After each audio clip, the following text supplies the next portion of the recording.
Okay, I think we're all good. I have had my camera fall down several times already today. And so I must admit I'm a little bit nervous starting my stream with the camera up there. But I think we'll be okay. I think it should be alright.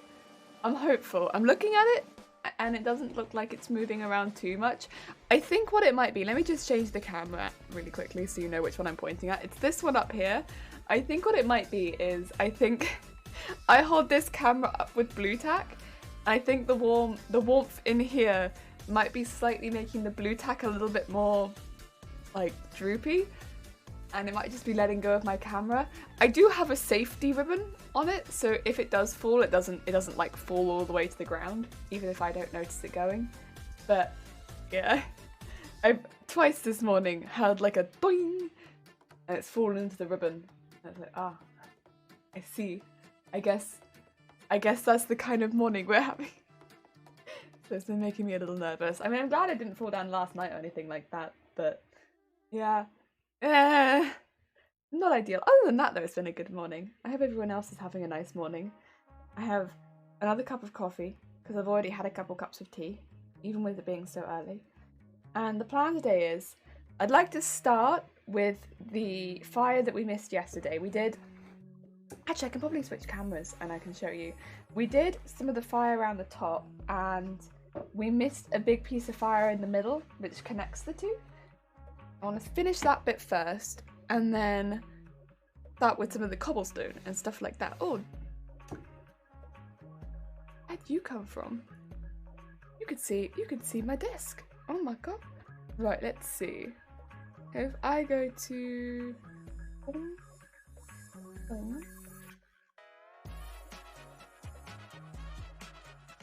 hang it. Goddamn camera. Right, yeah, so this is the bit we've missed. I've already put it in a hoop, but we'll need to go around the outside of this in red. Do the same thing, fill it in with orange and then yellow in the middle, but we did this bit yesterday around the top. We'd already got this bit at the bottom done. Just need to fill that bit in the middle, and then I want to do some cobblestones around the girl here. So starting around the top and then making our way down to the middle, and then maybe do some bricks around here. I'm not fully sure yet though whether I want to do bricks or if I want to do full-on houses. Haven't really decided. Both would look good, but I wonder if the houses might be a little better because then I could do stars at the top, which kind of fits the theme we've more started at this point. Yeah, I'm kind of leaning more towards doing buildings and then stars, because they wouldn't be too much more complicated. So yeah, that's the thoughts. That's the thoughts so far. And then once all that's done, we can maybe decide where we can go back in with some more hand stitching, although I'm not sure if we'll get to that point today. That might be for another day, because I don't want today's to go on for too long, because I'm going to be streaming again later today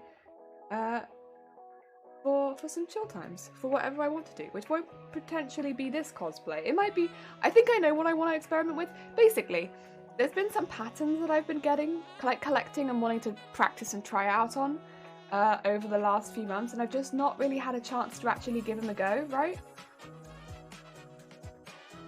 For different bits and bobs, and I'd like to try one of them out. So later today I think I might be trying out one of the patterns that I've wanted to try for a while. Yeah, so that's kind of the plan for later. It's not this cosplay, it is technically cosplay, but it'd just more be like practice stuff. Although it does mean working with foam, which I don't work with foam too often, so it'll mean getting my foam on. But I think that's good. I think it's good. To practice with that sort of thing every now and again is not a bad thing. And if I'm working with a pattern that somebody else has made, I can feel a little bit more confident in it. Even if I have to alter it a bit, I think that's good. I think that's good. Right. Let's dig into this a bit, because I'd like to get this fire piece done. I need to change my thread. Also, I hope the camera looks okay. I did a little bit of tinkering with my settings yesterday, so hopefully it looks a little bit more... Like, can you see all of the wrinkles on my hand? I tried to make it look a little bit more, what do you call it, focused? Yeah, I wanted it to look really, really focused, because I've noticed recently sometimes it's not looked as focused as others, so I basically turned a few of the settings around and tried to make it look intensely focused. It might be a little bit much now, but you know, I can have a play with it. That's alright. Right. Oh, this is a nice one. Yeah, I'm quite excited about that later. Oh, another thing that happened. So yesterday we were talking about bra stuff for quite a while. And we were talking about, I've been having a look for bra patterns. I don't know if I should have said that. Sorry, I'm really bad at delivering information. Apologies. I know that I'm bad with that sort of thing. I don't know if I mentioned this. I had been looking for bra patterns already, and I'd really struggled to find them outside of below a size 30 and above a size 38. That seemed to be the band sizes that I could find patterns for. Yeah, I really struggled to find anything outside of that, and not only did that really limit the kind of what I could do with the if I ever wanted to try making a bra, it also meant that I could never make a bra for myself. I was like, right, so I can only like make 5 bra backs. That's not great. That's basically the same issue we're having in shops. I'd like to be able to make a few more than that, but I did find a bra pattern that did more bra backs than that. I just have a look because I did save it. But they go up to a H cup, all of them, and documents. Where'd I put it? I think I called it bra pattern. I did. Yeah, it does sizes 28 back to 42 back, and I was like, yes! And technically they go from an A cup up to a H cup, I believe it is. But I got the sizes double D to H because those are the sizes I'm going to focus on making personally. I didn't want to purchase both, because you could buy the patterns A to double D, I think it is, and then double D to H. And I was like, I'm going to buy the bigger sizes because those are the sizes that, first of all, mean that I can make it for myself, but also means that I can make more of the bras that I see and that people struggle with. So yes, I was like, I'm gonna get. Unfortunately, it still doesn't go down to a 26 back. I feel like that one is, but I wonder if you could adapt. If you get to 28, if you could adapt it, you would have to adapt the whole thing. But once you've made one, you could probably adapt it up to the cup sizes. It's gonna be just making one and then, brrr. Yeah, it's better. And I was like, yes. So I got that one. So now I have a pattern to start off. It wasn't too dear either, it wasn't. All things considered. I might end up changing a few things because it is a balconette, and personally, a lot of people really like balconette styles. To anyone who doesn't know balconette, they tend to come a little wider on the shoulders and be more of a square shape. I'm not super keen on the style of the balconette. But like once I've got a style, I can adapt it. That's fine. I'm actually quite happy with changing patterns. Changing patterns is one of the few things I have some confidence in, so I just need one to start with. Ooh, I think I might need the light on to turn this one. Actually, did I use my scissors? I might have. I was using my small scissors. Ah, there we go. There we go. Good stuff, good stuff. So yeah, I managed to find a pattern for that. Maybe if I do another evening session, I'll have to fiddle around with that. I mean, I don't have the materials to make a bra right now, because I need some very specific materials for that. But having the pattern is the first step. Once you have it, you can make them over and over again, right? So that's very exciting, very exciting. I'm so glad I managed to find one. Yeah, I'll have a little look, see if it works. And then maybe start making some alterations. But today I'd rather work on some foam stuff, I think. Because it's been a really long time since I worked with foam. And the last thing I want to do is, I was quite happy with my foam work before, but then I haven't worked with foam for so long that I'm worried that I'm going to get trash at it. I mean, I wasn't super good before. I was only like a mediocre at foam to begin with, so I can't afford to get worse at foam. Just because I've been avoiding it, so I would like to do that. And the other thing is I had been making some armour, and I would like to maybe... I've got a wood burning tool. I know it's a bit counterproductive, but I might remake some of that armour just because like I feel like I could do better now. Again, a bit counterproductive, but that might be kind of fun to do in my spare time. And I'm really curious about this wood burning tool, right? Because you can use the wood burning tool to do some like indentations in armour. the foam that make it look really ornate and pretty, and I'm like kind of about that, to be honest. And I have like all these things which I could use to draw onto the foam armor now to make it look like, so that I could draw these really, really pretty patterns. And I'm just like, the idea of using this wood burning tool to do that. And I've been watching a lot of, I don't know how many people know this Twitch creator called Pixie's Creations. I've been watching a lot of Pixie's Creations who does wood burning on wood, but also on paper. And they're very delicate and they're very, very pretty. And I'm like, wow. And now imagine if I could do that on my armor. So I've been quite inspired, right? I've been quite inspired. I'm just like, maybe I could do that on armor. That'd be very, very cool. But I just don't know how difficult it would be. The thing is, they're very practiced, and like other people I've seen doing it on armor are very practiced. So I think probably what I need to do is get some, like, make the basic shape out of some of the patterns that I've got. See what I think of the basic shape, and again, potentially make some alterations if I'm not happy with it. And then once I'm happy with the basic shape, then we'll go in with the wood burning tool, but maybe do some of the practicing with the wood burning tool and some foam scraps, because I'm sure I'll make some foam scraps while I'm making the shapes, right? So that's probably going to be the plan, because I don't want to waste loads and loads of foam where I could potentially not waste loads and loads of foam. Piece out of there. Well, that would be fun. I mean, maybe as well, if I have some spare time in the evening tomorrow, I could do that. I mean, what am I even doing tomorrow, to be honest? I guess it's kind of whatever I want to do, right? So, why not? If I fancy doing it tomorrow, I could just do it tomorrow. We'll see how it goes today. Who knows? It looks very, very satisfying, and I'm very, very up for doing something like that, if it's satisfying. But then I also realised that I should probably stop knotting my thread above the surface. That would be a really good move, huh?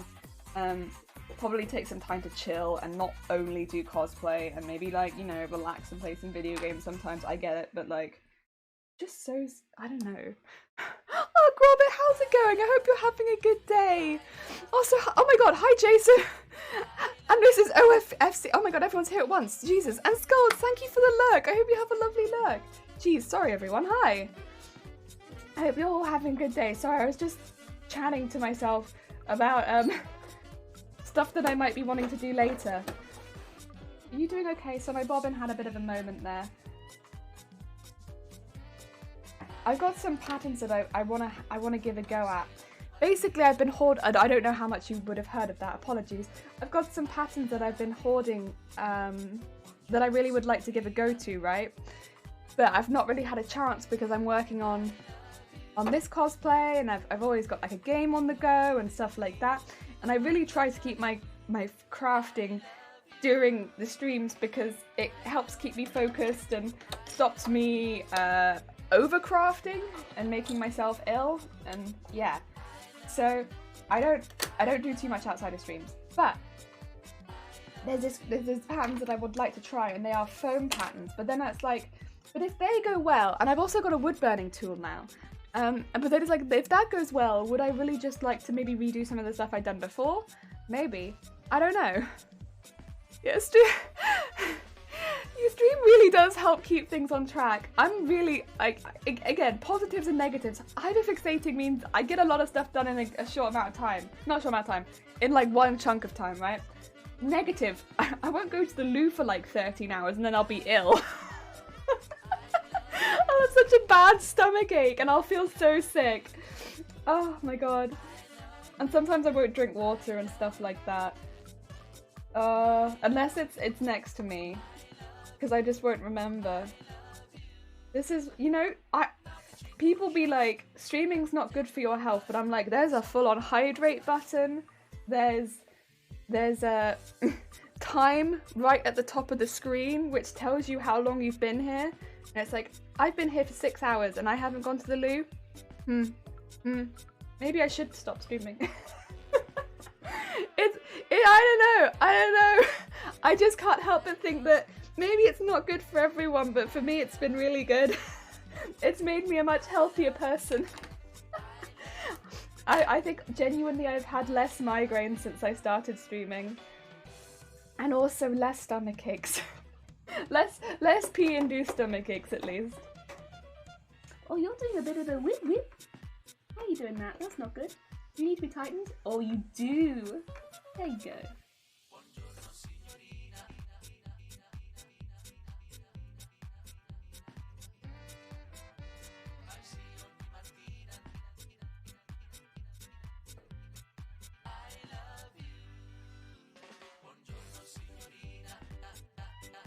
Right, my foot needed a bit of tightening there we go. I thought it was jumping around side to side a bit too much. We want it up, down, but not too much side to side. There we go.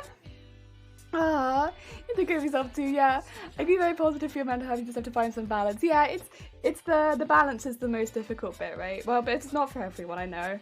Personal, it's more of a personal, like, struggle, but, yeah, it's the balance is the difficult bit. And some days it's worse than others. Some days I'm like, I'm on it. I understand, I get it. And then some days it's out the window. It depends what I'm doing.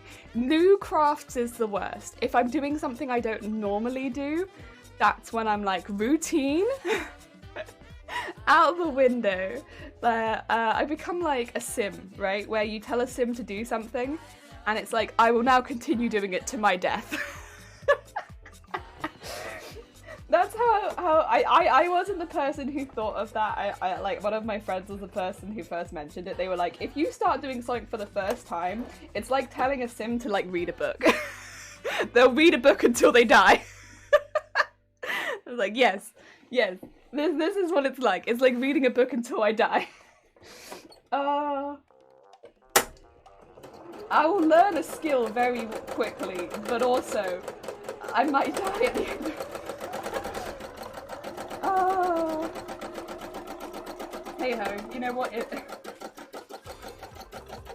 do be like that sometimes, but it do. Right, we're just outlining this fire quickly. I am just going to put some extra like little tufts of fire. So I just want to get the outline nice and thick first so that I've got something to base those tufts off. There we go. And then we'll start going out a little bit. We have to thicken them up a little bit more than we had to on the previous ones because we're going over another colour and they just won't show up otherwise. And honestly, they won't show up in a lot of places anyway because it's like red over red. So I'm kind of trying to focus them in places where it's not red. Oh, the focus is real. The focus is so real. Yeah. Oh.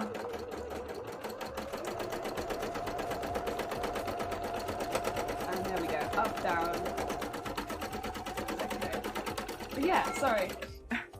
Oh.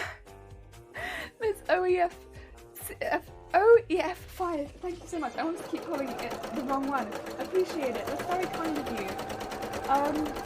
Yeah, so we've got some patterns that I'd like to try. Again, whenever I see a pattern that I'm like, yeah, that's something that I could see very useful, I do tend to grab it. So the pattern that I'd like to try later, I think it's I don't want to get it wrong, but I think it's a Kamoi cosplay pattern, and it's a shoulder armor pattern that I got a little while back for a cosplay that I am making, that I want to give to somebody else at some point.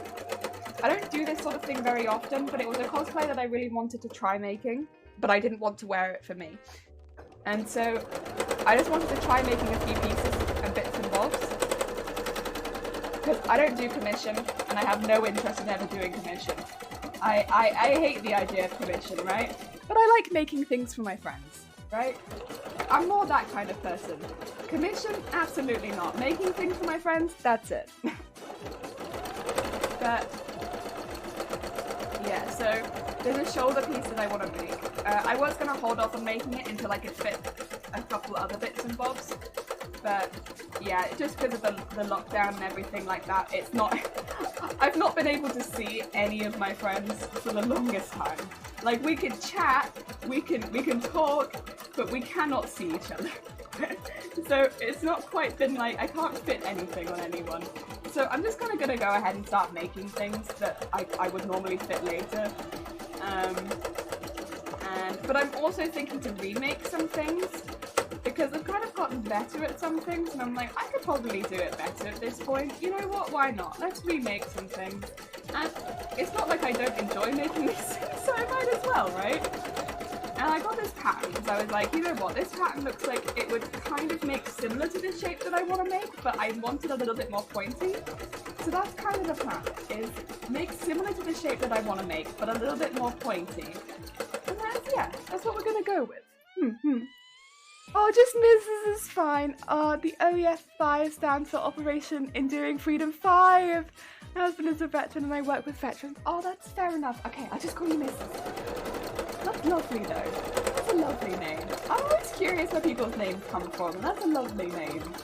Heck yeah. Some people have such meaningful names. Some people have really funny names. Oh, I love it. I love it. I love a good name. Oh, dear. I love commissions. Well, not every part about them, but I adore the collaboration part. That's fair. Like, personally, I'm not someone who works well with commissions. I don't like... how to put it? I think because I know a lot of people who, like in person, I know a lot of people who do commissions, and I don't like the way some people treat them. I think from the outside, watching people treat my friends like poop, it's upsetting. I don't like it. Like, they've not done anything to deserve it. Please stop treating my friends like poop. It's not everyone, but it's like the odd person who comes in and just does that. And yeah, that's part of why I don't like it. And I don't think that I'd be a good person to be on the receiving end of. It's difficult because I'm a very black and white person, right?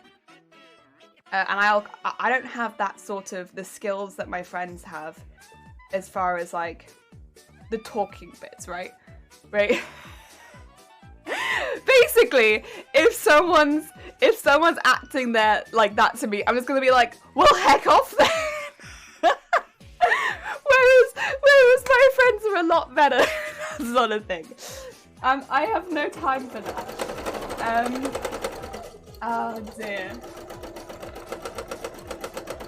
But yeah, I think it's most of the time it comes from a place, I think, of just not understanding why the price is what it is, right? Which I could understand, because if you're not in the industry which you're taking the product or hiring the product from, like, for instance, I think wedding dresses is the one that really caught me off guard before I ever made a wedding dress, right? Even though I do sewing, until I had to buy the fabric. Until I realized how much fabric went into the garment, and then the amount of time it takes to make the garment. It's like, yes, now I can understand why they cost as much as they do. But otherwise, you just see the price of a wedding dress and you're like, that's very expensive. That's a very expensive dress. But now it's like, okay, now I can understand a little bit more why they cost the amount that they do. Like, it makes a little bit more sense.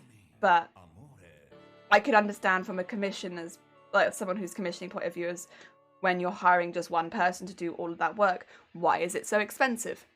Because you're hiring one person to do all that work a lot of the time. And yeah, I get it, but I'm not always in a mood to explain it.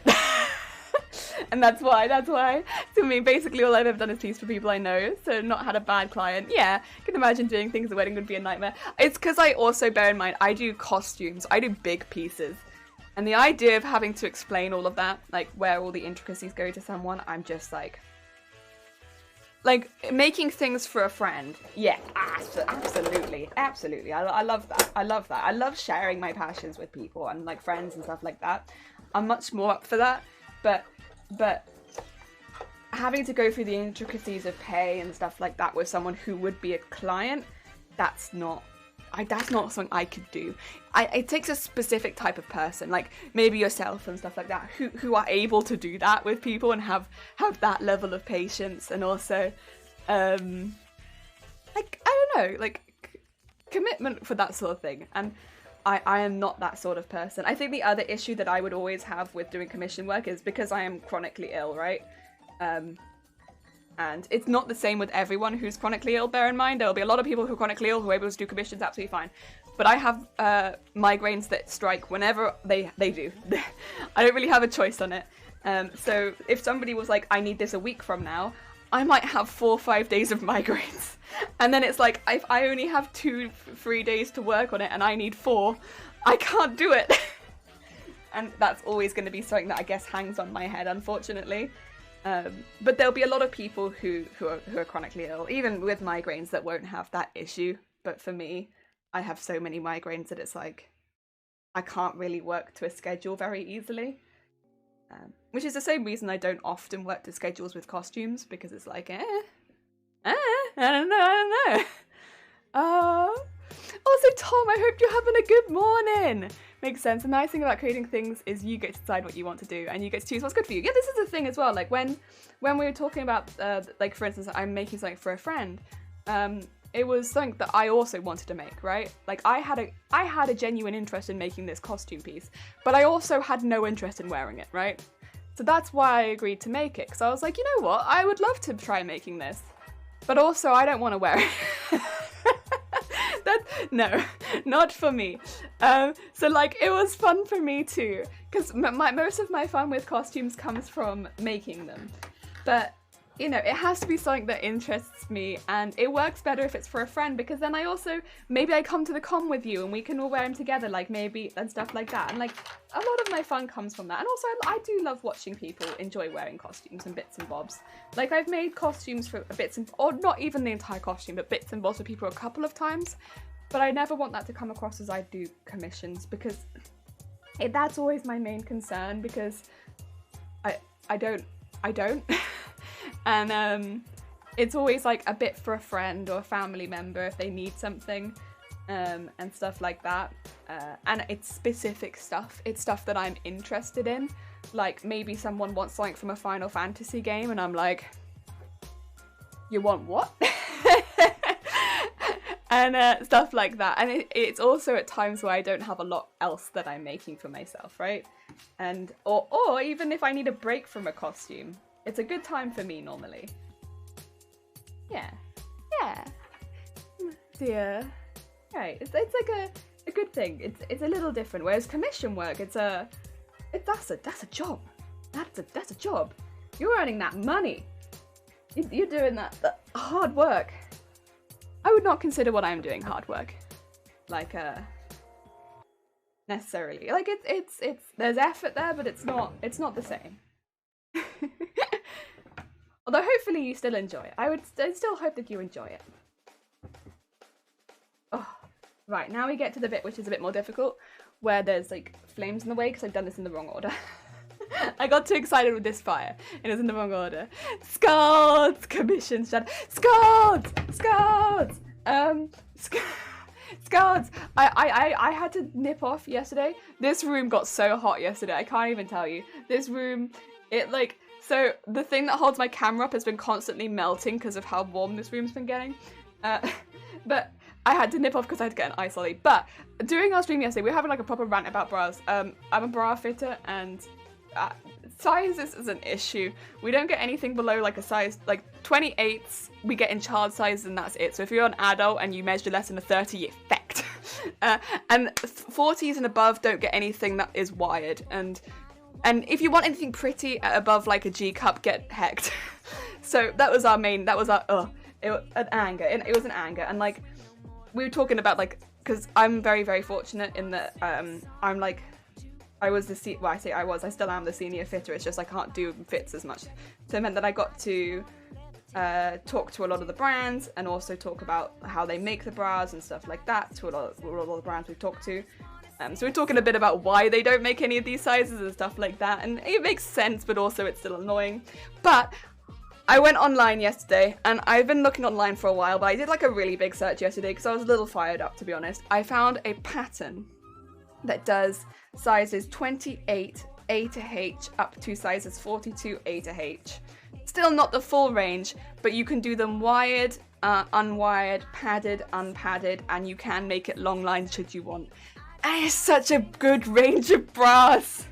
You still can't go down to a 26. 26s, if you're a 26 in the back, you really do get hecked, unfortunately, because you really do only get child sizes, which is unfortunate. Because, and again, 44 as well in the back, you will only get non-wired bras for the most part. But it's still a good start. Above a 40 is where you're generally going to need wire. I know. This is one of the most annoying things, because they'll come in and they'll be like, well, I've been recommended a wired bra because what the thing is, with non-wired and wired, you can get the same level of support, but the shape is very different, because wired will offer separation, whereas non-wired will not offer the separation, right? And a lot of the time, the separation can help, you know, really cool you off during the summer and stuff like that. And if you are a large-breasted woman and you are above a 40, you might want that cooling off that a wired bra can help give you, basically, because it can help separate everything. And I don't mean like your boobs go like wah. I just mean like a little bit of separation so they're not touching all the time during the day, right? But no.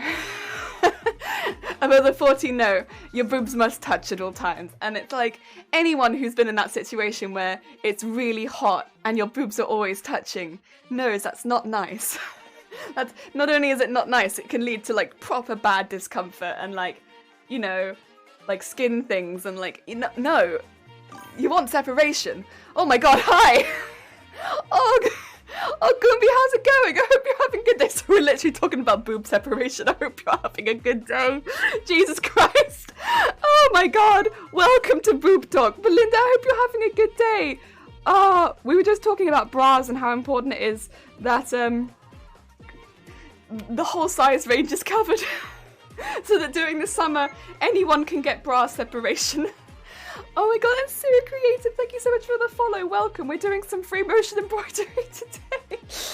Oh, and Belinda, hi. Welcome, Goofy. Jason, hi. How's it going? Yeah, boob sweat's a real thing. Thanks, I'm just about to hop off and do some stuff. Belinda, take care. Good luck with the stuff. Oh dear. Also, make Debbie Kiara, thank you so much for the follow. Broken Teacup, thank you for the follow too. That's very kind of you, jeez. Yes, everyone separate your boobs. Basically, yesterday we had a whole rant about if you're below a size 30 in the band, good luck. 28s don't get a lot, 26s get child sizes, that's it. And if you're above a 40, you get non-wired bras, that's it, and they're gonna come in maybe white. And that's it. You don't get a lot of bra cup sizes in this country. If you're above a size G, good luck, go online. It's a nightmare. I'm a bra fitter for a bit of context, so I deal with a lot of boobs. And yeah, it's annoying. It's a pain. It's not only annoying, it's a proper issue. And yeah, so I've been looking at like bra patterns, and yesterday I found one that covers sizes 28 A to H up to 42 A to H. Again, still a bit of an issue going up a bit higher, but it's a very good start. And they can all be wired or non-wired. They can both be as supportive of the others. Wires and non-wires can be just as supportive. The difference is, again, the separation. So they'll give different shapes, and wires will separate them in the center, which during the summer can just mean that your boobs will be a little bit cooler and you won't get so much boob sweat. I grew up with 3 sisters, so I know what you're talking about. Yeah, it's just the comfort, right? It's just the comfort. Boob talks all the time. Yes, welcome Raider's boobs. As Nosy dude with moves in summer, because a lot of moob sweat. It's annoying, right? It's like the last thing you want is sweat underneath here or sweat in here. And yeah, it's a pain. And a bra can help alleviate that. I got Marley's Deckers, but they are so high. And Marley's Deckers in the UK, but it's so high. Oh god. 30s, like 30s, you can normally get bras in stores. But if you are above a size like G in anything, it's when you go below a 30. It's when you go below a 30 that it's like, it does make a huge difference. Yeah, I basically stopped wearing them almost 20 years ago. That's fair, only for band shows. And that's the other thing is, like, don't feel like you have to wear a bra. Nobody has to wear a bra. It's just they should be there for you if you're someone who wants to wear a bra. If that's something you want, then they should be there. And like a lot of people will opt for it, for that support. A lot of people opt for it for the separation, but a lot of people won't. A lot of people won't. Or for sports. That'd be the other thing for like if you're larger or smaller and you want to do sports, keep them close kind of thing. But yeah, not everyone's gonna want a bra. That's fine. But if you do want a bra, they should be there for you. Because let's be honest, most of us can't control the size of our boobs. Oh dear. And even if you can, you should still be able to get a bra. Oh, helps stop back pain too. It can, yeah.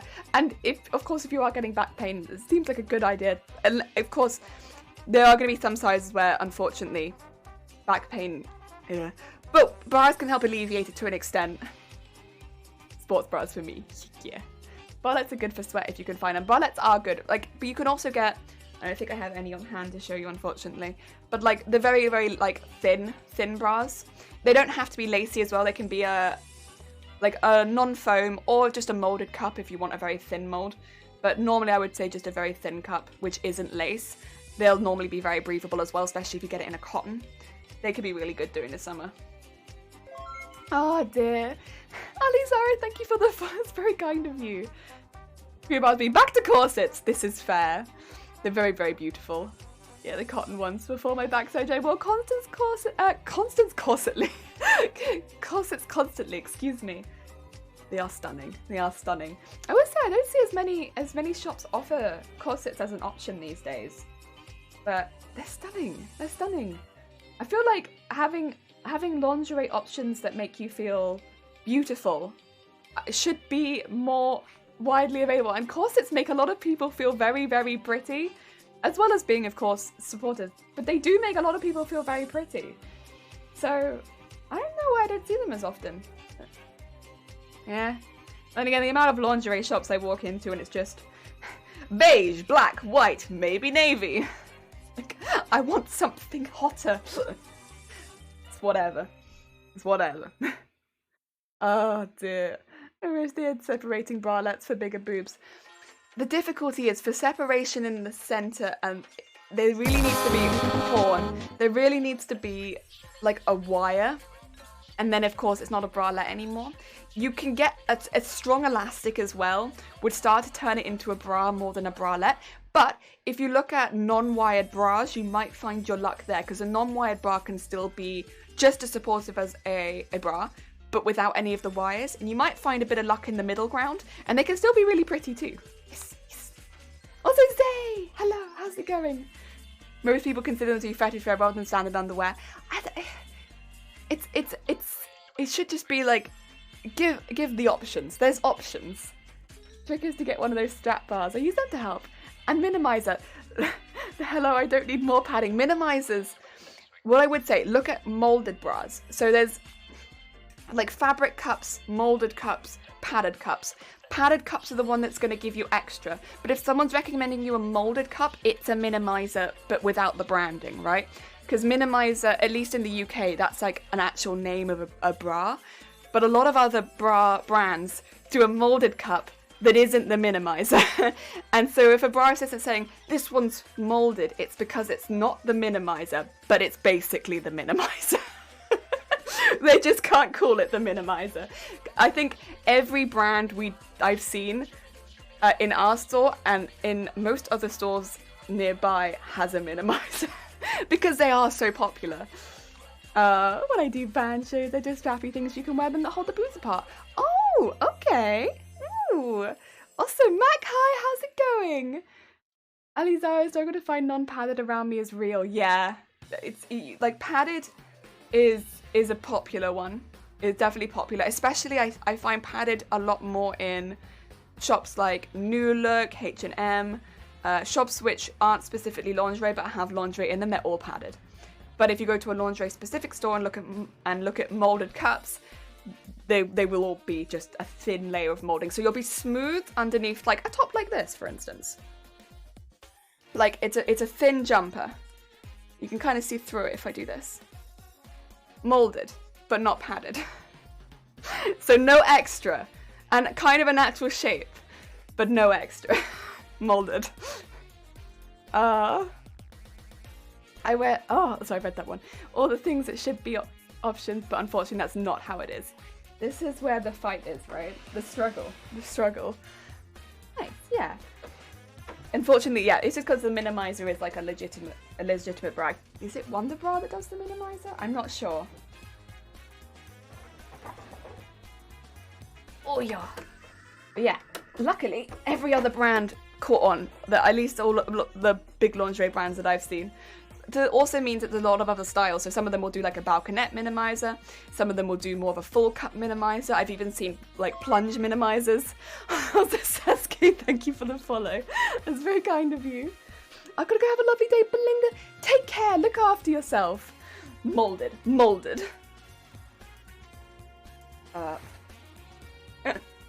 The struggle is real. Bra struggle is real struggle. Yeah, bra struggle is my my life. But you know what? I feel like it's also, most women at some point it is their life. It might not always be your life, and I hope that it's not everyone's always their life, you know? I hope you manage to find a brand and that you manage to find a bra that you really like, and a few bras made within that brand, maybe just a style within that brand that you really, really like. And then you can wear that brand forever, and maybe you find more than one brand, because often there's a few brands that fit very similarly to one another. And so once you find one brand that you like, it's like a whole world will open up to you. And I hope that does happen. If you find a good what do you call it? A good bra assistant, they'll often be able to recommend, once you've got one size, that you can find a few places or a few brands that will fit really well for you. But yeah, it's just getting to that first one, and then making sure that when you try on a new one, that maybe just get someone to check to make sure that it looks all right, and keeping up with it, because the more times you have someone check your bra, the less often you'll have to have full-on fits. And just be a bit quicker. Oh dear. I think that's all we really want for people. At least I think as fitters. We want it to be as quick as and easy for you, without too much faff. And get you something that you feel happy in and comfortable. God forbid you find a bra that works for you and they're discontinued. Well, that's the thing, because brands will cycle through bras normally, but a lot of the time they will remove a bra to replace it with something very similar, because like a lace will be discontinued or a fabric will be discontinued, so they'll have to design a new bra to accommodate that. But the new one will normally be like a slightly upgraded version of the old one. So ideally, when your fitter is fitting you in the first place, they'll give you a couple of options, so that when one is in the process of being discontinued, you still have a few other things you can go to until they bring in the new one, right? So you're not completely left without any bras. And also ideally, when your fitter is fitting you, they also fit you in some things that are very pretty. So they've got your what do you call it? Your neutrals, whatever you wear in your day-to-day, but then you've also got some stuff that you feel really, really nice in, you know? Pick up some stuff that you wanna feel pretty in. Even if it's just to like walk around the house. I feel like everyone deserves to feel a bit pretty. I mean, you might not even find it from that store, but if they can at least advise like the sizes that you'd be looking for, because this is the thing as well. Sister sizing is definitely a very real thing, because every brand fits so differently. So in some stores you might be like, for instance, a 34D. In some stores you might be a 32 double D. But if they can advise you on that, it just means that if you're like, I really like the more neutral range that you do here, but I'm also very interested in getting something a little bit more strappy that you don't do here, just so I could feel a bit, you know, sexy on the weekends. What sizes would you advise? And it's like, when you're taking something to the fitting rooms, I'd recommend you try the size that you've tried on here, but if you find it to fit just a little bit, you know, too loose, try sister sizing down to a 32 double D instead. And I'll normally write all that down on a card, so that when they go into a store, they can have a little look at that card, and if the first one doesn't fit well, they take it all in with them. Because yeah, you're not necessarily going to remember it all if you're looking at it for two different sizes. But yeah, I can say pretty is good as well.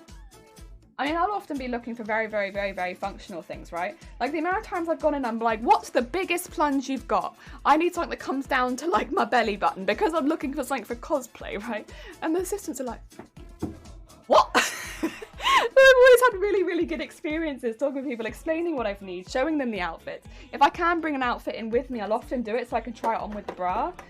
And I've always had great experiences with them. Other stuff other than food, drink, and toys can be discontinued. Oh yeah, I know, right?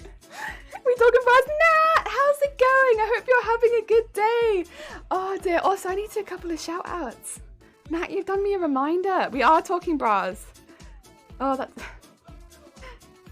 Oh. Anyone who doesn't know Nat, by the way, Nat is a very sweet bean cosplayer, and they also do a lot of gaming, and they're just lovely. They're just lovely.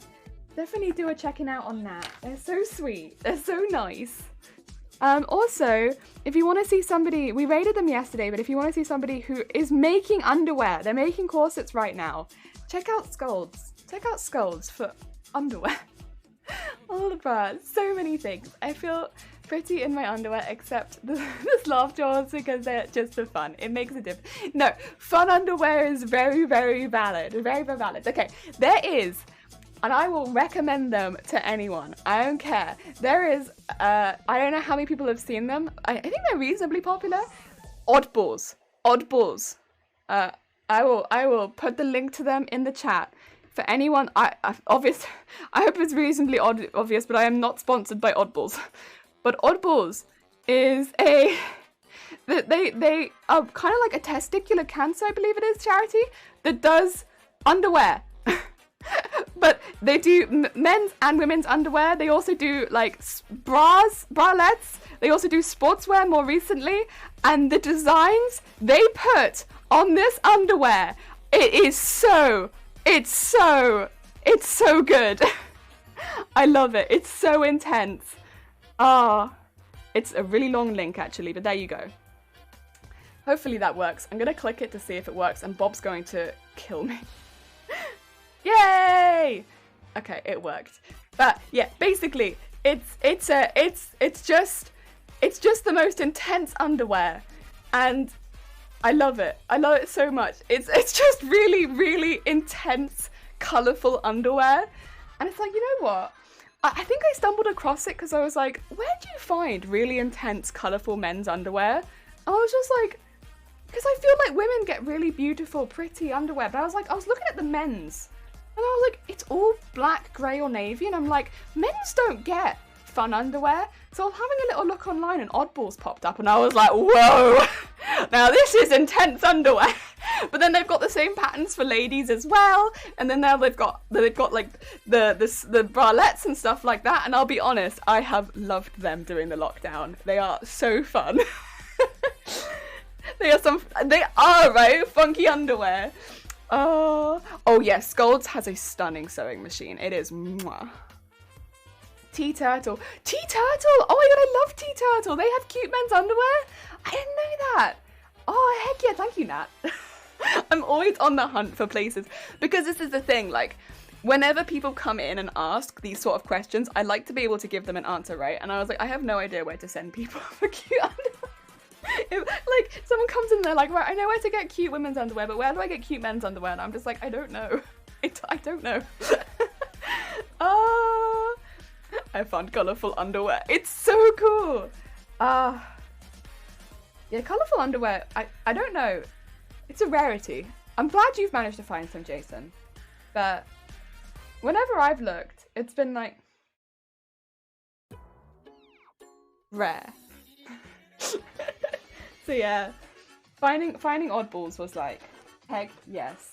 And of course it's like also for like, you know what? I like what they're doing. I like what they're doing. It's for a good cause. And I'm like, heck yeah. Unpredictable, I hope you're having a good day. Wait, why are people asking you about men's underwear? We get a lot of questions about underwear in general. Like, we have a lot of people coming in at like Christmas time, for instance, and they're like, you know, coming in and buying it for like their significant other, and then they're like, I was thinking I might want to get like a joke gift for someone. Do you know where I can get men's underwear? And it's like, if you're looking for fun underwear, I can send, maybe try Oddballs or something like that, because it's this testicular cancer charity. It's online. They do some really, really funky patterns. I know you can get them in sets. Give that a go. And it just means I can recommend something, right? Because otherwise I just sit there like, have you tried Primark? Oh. that tends to be what I try to do.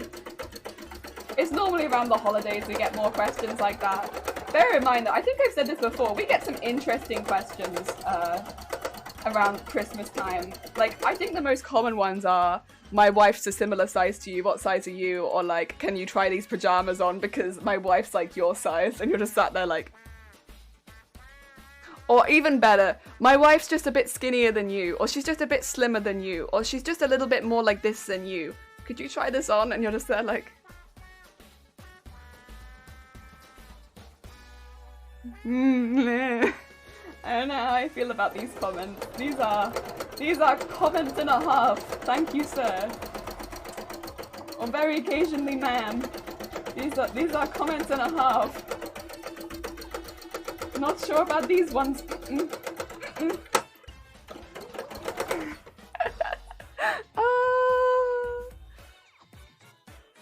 if you've got a serger, I'm afraid not, no. It's one of those things where one day I'd like to have one, but I just don't have the space right now. So I do it all on this. Oh, not for me. All about hand finishing seams. Most of men's underwear that fun is online, yes. Jelly, did you get inspired by a playlist yesterday? I Potentially. Fun or fun! Because there's a lot of variety and fun there is. Oh wait, do you work in underwear retail? Yeah, I'm a bra fitter. I am a bra fitter. Bra fitter. I've been a bra fitter for 3 or 4 years now. I love my serger, you may pry it. Oh my god, dead hands. You can keep your serger. Oh my god. It's exactly the same. Oh, is it? Oh, it's so you listen to the electro swing, is it? Oh dear, I must have. Oh dear. I worked for Lane Bryant a long time ago, and oh my god, we lost.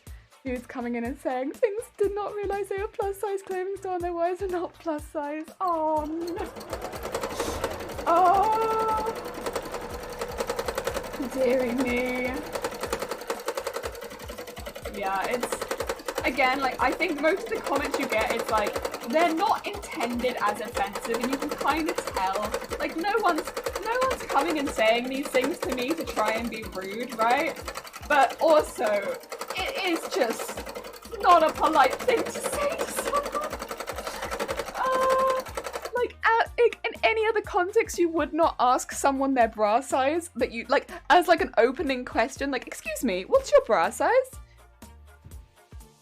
Because to me, it comes out of the complete blue when someone does that to me. I'm just like, what? What? And they're like, yeah, what's your bra size? And I was like, what? Like, because my wife's like you. And I'm like, As a bra fitter, I press X to doubt.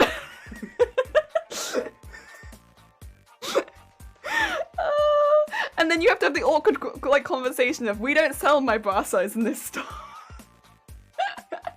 So I was like, I don't know what to tell you. Oh.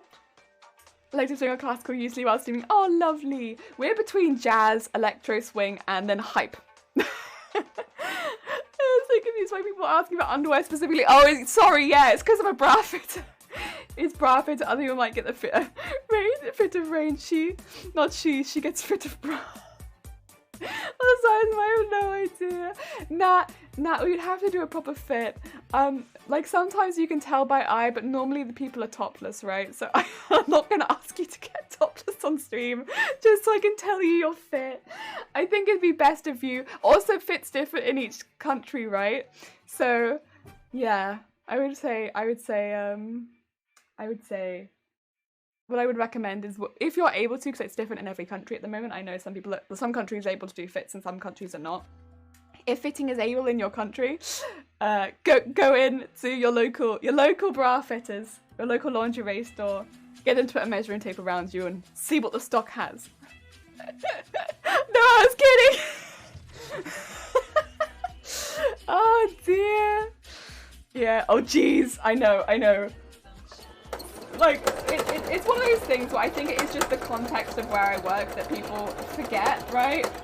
In the same way that I think sometimes people do just generally forget that retail workers are people, and it's like, come on, no. Like, Stop. But it is also kind of hilarious. I've tried on a lot of dressing gowns and like night shirts for people. I don't know, so many, because their wife or girlfriend is about my size. That one I'm kind of okay with. I don't mind that one as much.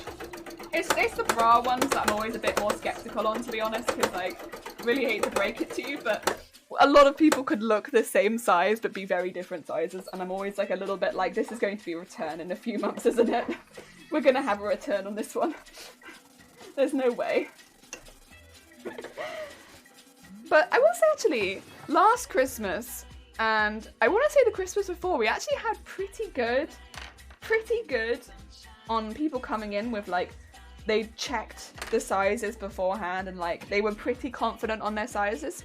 So it was definitely a step in the right direction. People were actually pretty good. So as much as I'm making fun, like people were actually pretty good recently. Like more recently I've seen more positive of, you know, checking in advance and not just guessing on the day, and not coming in Christmas Eve and being like, you know, was it this? Like it's been better recently, for sure. That your bra fit, it does seem like an important detail. The context, yes, potentially important detail. Potentially. Otherwise I'm around just a ridiculous amount of boobs. And it's like, how did this happen? The very best advice I can give you in the USA is do not get fitted in Victoria's Secret. They like, yes. Also I would say in the UK too. I like the Victoria's Secret bras. If you fit in them, they're beautiful. So this is not a hit on Victoria's Secret bras. The bras are lovely. Very, very pretty. Very stunning. You don't get them elsewhere often in the UK either, so the bras are lovely. When I got fitted in Victoria's Secret, they added inches to my back to make sure that I fit into one of their bras. So, for context, I am a 28 in the back. They didn't do a 28 back. So to make sure that I fit into one of their bras, I think they made me a 34 in the back. Which is, they added 6 inches onto my bra size to try and get me into one of their bras so that I would fit in the cup. Because otherwise, I wouldn't fit in the cup to any of their bras, because they went up to a Double D in store at the time. And so, yeah, I didn't fit into any of their... Basically, my cup size was such that the 28 in the with the cup, they had to put me, I think, in a 34 Double D or something to get me into one of their bras. And I just sort of sat there, like, with my bra hanging off of my ribcage, like, And I fit into it. In the cup, I fit into it. But, yeah, that was the only place I fit into it. And yeah, so it's very pretty bras. If you fit into the size range they do, they are stunning. But the size range they do is a little bit limited. But the thing is, as are many brands, the size that they do a little bit limited. So that's not specifically Victoria's Secret. That's not specifically them. The issue that I have is I think the fitters may have been told to fit people into a bra regardless of whether it fits on them or not. But I don't know whether that's the same in other countries, or if it's the same in other shops. But it was that in the shop that I went into, and that was not ideal. They don't tell the sales people any better, they literally train them wrong. Yeah, the same time I got fitted versus they didn't even look at the tape measure, yeah. I'll make sure to get some Victoria's Secret bras themselves. They're very beautiful, they're very pretty, but the fitting was bad. I got fitted. Since then, I sometimes ask my female friends what their size is, and they say they hate bras in general. They always need to go 2 sizes down in width and 2 sizes up in cuts. So far I've not been wrong. Yeah, so the most common fit we do is a sister size, which is down in the band, up in the cup. It changes person to person, but it's because most commonly people have been fit correctly at some point. But then their bra has lost elasticity, and what's happened is it started to ride at the back and their bra has got uncomfortable. So it's put pressure on the back, at the top of their back or their shoulders, because it started to ride up, and they're like, my bra's uncomfortable, so it must be too tight. And so they've sister sized themselves up. But what's actually happened is their bra is old. Bras don't last longer than a year. So their bra is old, and it's become uncomfortable because it's old. And so they've sister sized themselves up, which makes sense because their bra is uncomfortable. But what really needed to happen was they just needed a new bra. And once they got a new bra, it could have literally been exactly the same bra again in the same size, and it would have been just as comfortable as when they first got it. But yeah, it's easier. What I would normally recommend is get fit, check, because normally, yes, it could be that you go down in the band and up in the cup, but don't think too much of the numbers, because at the end of the day, we're measuring your rib cage, and like, what are you going to do about your rib cage? Rib cages, you're going to be a different rib cage at different stages in your life, regardless of what you do. It's your ribs. And get yourself measured, and then when you take bras in the future, just get them checked. Just have somebody like check the back, see how tight it is, and it means you won't necessarily have to have a full fit. You could just get them checked, and you have a good starting place with the bra that you've had like the year previously. Stopping at Vicky's learn what a real fit looks like, and don't listen to them about sizes, just find one that fits correctly. Yeah, look at the size range they do, see if it's the bra size that you already have. If it's not the bra size you already have, unfortunately you might not fit.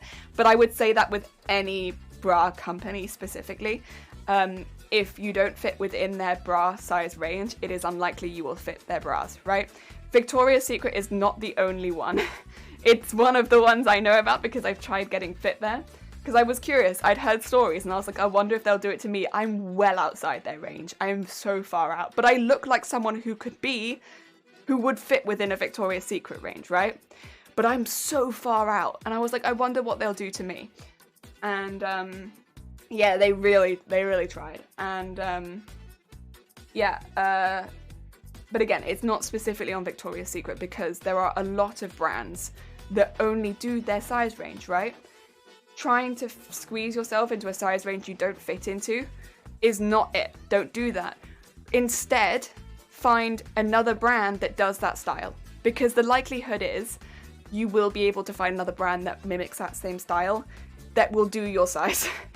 And you know, especially with brands like Victoria's Secret, you might actually find it at half the price. Do that instead. The way the modern salesperson, they do too well, they try to brainwash their staff to sell. Yeah, I think this is the thing, I don't want to specifically, like, I'm not attacking the staff, and I'm not really specifically attacking Victoria's Secret either, because I know other brands do it too. They 100% are, Jelly, I've heard it straight from the, former Victoria's Secret saleswoman. Oh god. They keep buying bigger bras, but sticking to smaller cups. Oh no. Cups they lost or gained weight, which heavily affect fit. Yeah, this is the other thing. If you have had a change in weight, whether it be losing, gaining, or if you're going through a big life event. So if you're going through puberty, if you are, because then you'll want to start maybe considering getting your first bras. If you are pregnant, getting your, going into pregnancy, get your one like a few weeks before birth, and if you haven't had one a few weeks before birth, potentially getting one after, just so you can have any feeding bras if you want them. Like all of those ones, because your rib cage is going to be going like this, and you'll also having a lot of change in your cups, and you want to be comfortable and you don't want to be wearing wires, but you might still want the support because you're going to be getting a lot bigger in the cup, and everyone's very different, so it's important to get a good fit there. And menopause is the big one. You will likely have some changes around then, but you can also experience random changes at other point in your life, because women be wobbly all over the place. As far as the boobs go, they go everywhere. Thank you for any time. I'm more than happy to talk about boobs. I'm very passionate about boobs. You know what? Twitch is also very passionate about boobs. I feel quite confident talking about boobs on Twitch, because you know what? We love boobs on Twitch. Oh, Third Love is a nice cup, and excuse me, a cup. Up and coming company that has more half-size variety. Ooh, so there's that like 33, 35. What I would say, that's really, really good. A lot of bras already fit like that, but they don't say that they do. And it's so odd. There's a lot of bras, like I would say, for instance, Fantasy always fits like half size up. So it's in like a 36 fits like a 37. So does Passionata.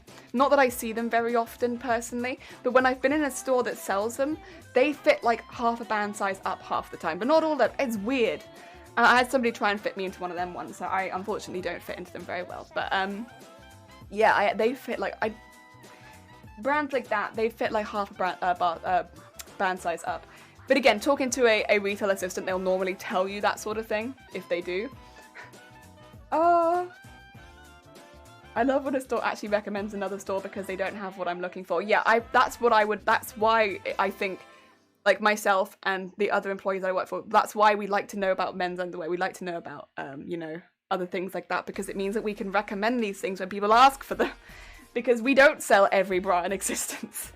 I don't need to look on eBay, it's cheaper. Somebody had that quote, the boobs go everywhere. It was selling boobs on Twitch. We love boobs. I mean, some people definitely don't like boobs, but I would like to spread boob love. I would like to spread the love of boobs on Twitch, yeah? I love boobs. And I would, any boob love will go, listen, as a chat, maybe that can just be my new bio. I love boobs. You know, I don't know how many people have seen the meme of like, I love refrigerator. Just take refrigerator out and put boobs. I love boobs. Oh, I'm gonna construct myself some old fashions. Stay soon. This is fair. Looked into Fed Love and could easily buy 2 or 3 off-brand bras for the price of one of theirs. They look phenomenal and to be of good quality, but something to be aware of. Yeah, this is the thing. Good quality bras, quite often they come with a more expensive price tag. And the other thing, we mentioned this yesterday, if it does a fuller size range, a bigger size range, the price, so this is, let's talk cups really quickly. If it does a cup range from A all the way up to H, or even beyond H, it will be more expensive for the brand as a whole. So every bra will be more expensive. They won't be cheap bras. The reason that they won't be cheap bras is because they're using a lot of machinery to create all of those cups. So it will be one machine to create cups A to double D, one machine to create cups double D to H, and if they go above H, it'll be another machine. So the machinery used to create all these parts will be large, very large, and it costs a lot of money. And because of that, the price is then spread amongst the bras. That's why most brands target a specific size range rather than doing the entirety of the size range, and they'll pick the popular size range, not the larger sizes and the smaller sizes at either end. Yeah, that's why brands like Victoria's Secret won't ever do those big size ranges, right? Because they're not going to buy those machines. And that's why a lot of you know, brands that only do the bigger sizes will never do those smaller sizes. They're not going to buy those machines. And why the brands that only do the smaller sizes will never buy those bigger sizes, because they're not going to buy those machines, because it would mean the bras would all become more expensive. Yeah.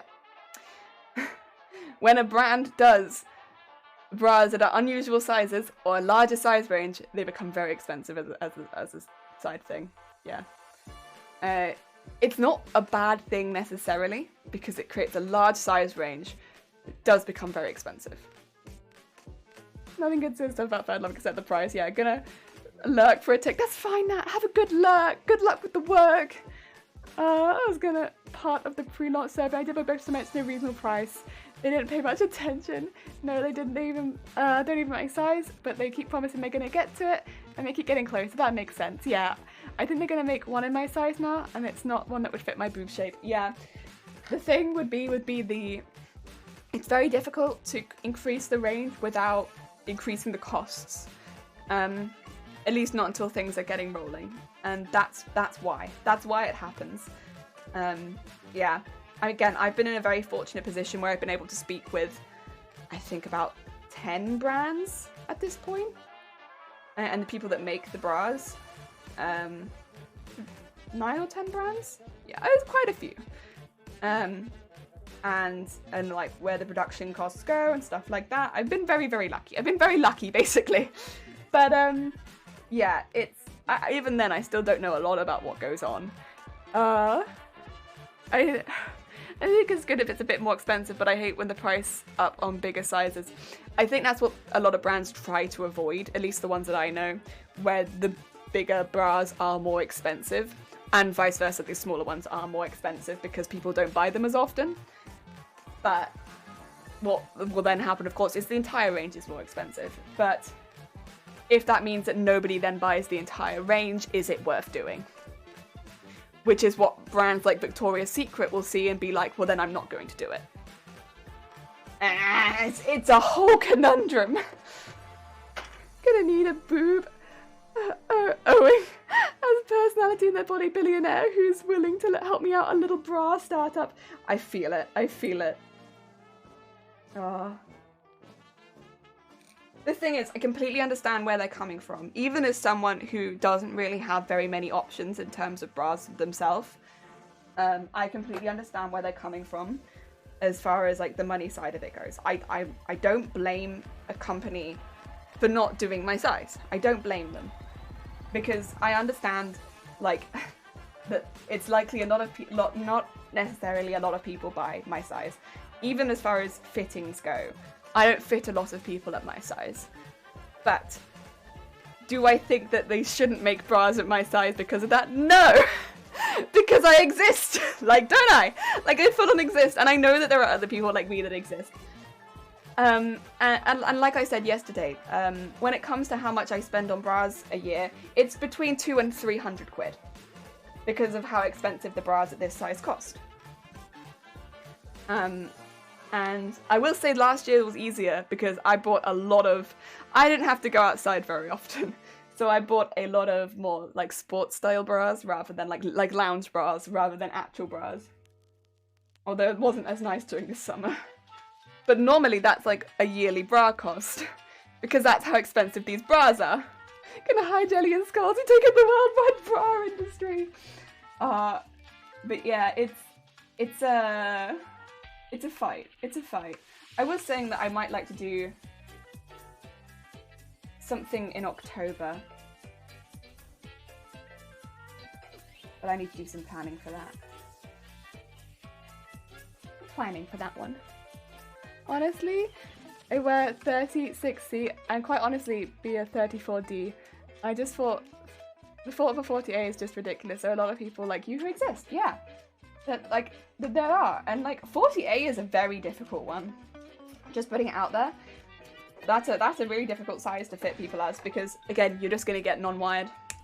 And the idea that people just don't get the option of wire. Like, it's not that everyone's gonna want wires. It's not. And you don't have to. But you should have the option.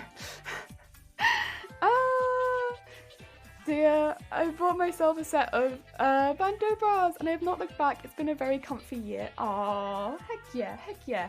I like oddballs. I got a lot of that. Just a lot of that. Yeah, I like the ones that like flatten. It's like a lot of the flattening ones. I've enjoyed my year of being sporty. But patterned and sporty. That was fun. But as far as work goes, I need something a little bit more substantial, unfortunately. Because also, if I wear the oddballs one, it shows through my work uniform. And like, as much as it's fun, I can't really have like cow print under my work uniform. Bit of an issue. So, yeah. Excuse me, it is what it is. Although it would be fun.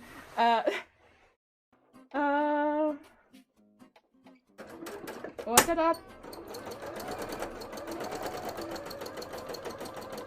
Get the orange in.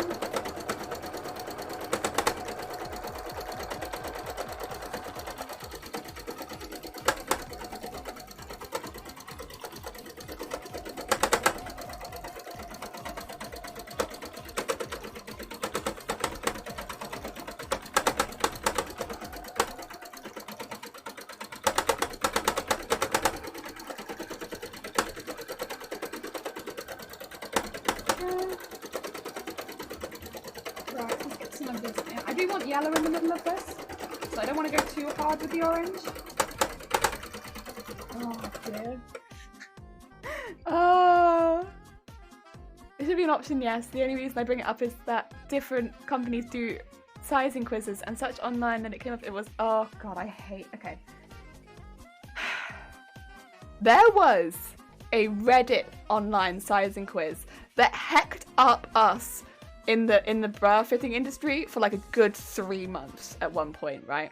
Because everyone came in and was adding like 8 inches to their back because of this sizing quiz. And they were so, I mean, this is no offense to everyone that did it, but this quiz made them so confident that they had the right size. We had people coming in, like my size, and being like, I am a 40 in the back. And it's like, you are not. And they'd be like, no, I am. Because I've done a quiz. And it's, not this quiz again. Not this quiz again. And they'd like show us on their phone and go, no. No, not this quiz again. We had so many people. It was an epidemic of this bloody quiz. And we had a bra fitting form. And like we'd start writing that they'd done this quiz next to on the form. Because we were like, so many people had done this bloody quiz. And it was like, it was this one. And it just spread well out of control. I think it'd been on Facebook as well. But it was also on Reddit. And we had so many people do this quiz. And it just gave you... I'm assuming it must have been uploaded as a joke. And like... It just went way out of control. Who adds 8 inches onto their back? And it's like, yes, this is good. Yes, yes, good. It like, we went through it, like after a few of the fits, myself and a couple of the other girls were like, let's just go through it and see what it says.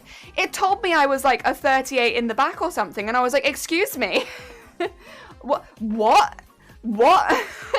And I'm just like, where's my tape measure really quickly? I don't think so. And we had all of these girls coming in absolutely convinced they knew their bra size already. And we'd watch them bring stuff to the till. And they wouldn't ask for a bra fit from us, by the way. They weren't coming in for a bra fit. They were taking stuff to the till and being like, I'll have this, thank you. And we'd look at it. And we'd look at them and be like, is this for yourself? And they'd be like, oh yeah. I've done it, don't worry, I've done a quiz online. And we'd be like, oh no. Oh no. And we'd have to just, you know, be like, would you mind if we just maybe checked it? You can try it on before you buy it. And they'd be like, no, it's all right. Maybe we just give you a quick measurement. Don't worry, we'll be very, very quick. And they'd be like, all right, maybe I'll just quickly try it on.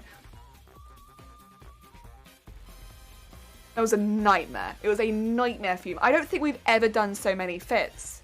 I don't think we've ever had to do so many fits as that few months. I think what it did, on the positive side, it encouraged a lot of people to come get fits that would never normally get fits. Because a lot of the people coming in were quite young, right? They were quite young. And I think a lot of the time, they probably did this quiz because they weren't confident in getting a fit themselves. So on the positive side, it did do that. I don't know how many people slipped through our radar and went home with a bra that was 8 inches too big for them. That's the negative there. That quiz was just, Oh, and they price up bralettes and underwear in bigger sizes. Sure, it's about the machines, but you can't fool me to believe the fabric in a pair of underwear in big sizes is that much more expensive. It's not. If you ever go to a haberdashery, you'll see. The fat tags, yeah, just go to a haberdashery, you'll see. And you can spread the few pence that it costs among the bras. It's fine. Yeah, it's fine. The way to do it is to divide the cost over the whole size range. Yeah, exactly. That's it. Divide it over the whole size range. I've given this a serious thought. Yeah, I'm a size 22 and I'm a size 42. No one even vaguely... Your size could have... No. Oh. That's crazy. Yeah, it was a nightmare. A nightmare a few months. I just remember... Like, we had to have, like, notices on the board, like, if someone comes in and you look at them and you look at the bra and they look, like, about 8 inches off, question them. Question them. Like, nicely, just like, you know, is it for yourself? You know, general till chit-chatter. If it's for themselves, just ask if they want to try it on first. And then mention that you're a bra fitter, you can check it for them, stuff like that. Just nice stuff, because it's not going to fit. And you don't, you know, the thing is, we just don't want you going home with something that's not going to fit you. That's all we want. We will actively stop you buying something from us if we think it's not going to fit you. We don't want that. That's not what we want. I don't... Yeah, whoever... You know, if you're out there, person who posted that quiz, I hope you know you're a devil. You're a devil. I'll remember this. Jelly will remember this.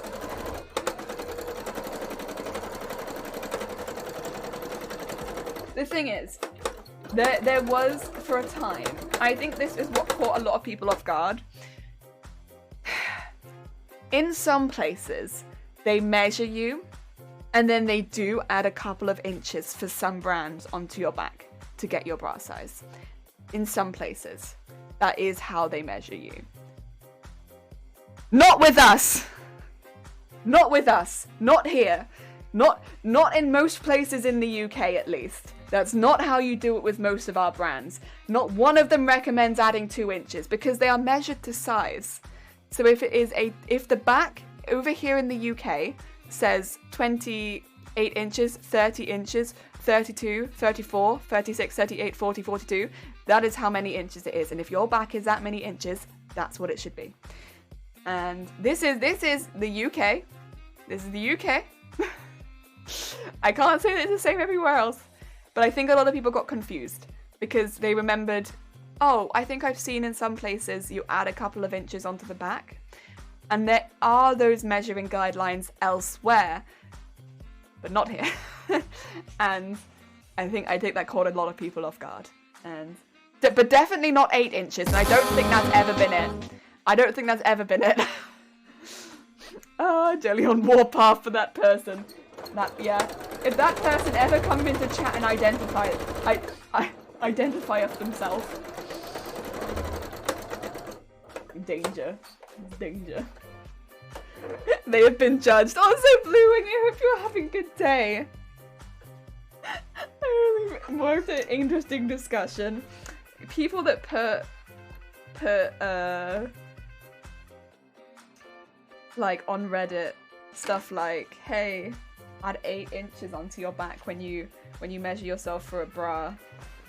Like, what? What? No. Absolutely not. Excuse me.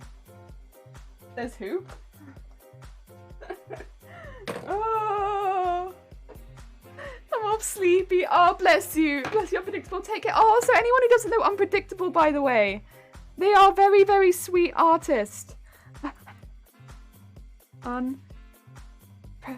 There we go. Very sweet being artist. They do a lot of lovely stuff on the Twitch. Definitely check them out. Beob's discussion, yes. Yes. So I guess how's it going? I hope you are having a good day. How be it? How be stuff? I hope you're having a good day. We were just discussing boobs and the logistics. Here's the thing.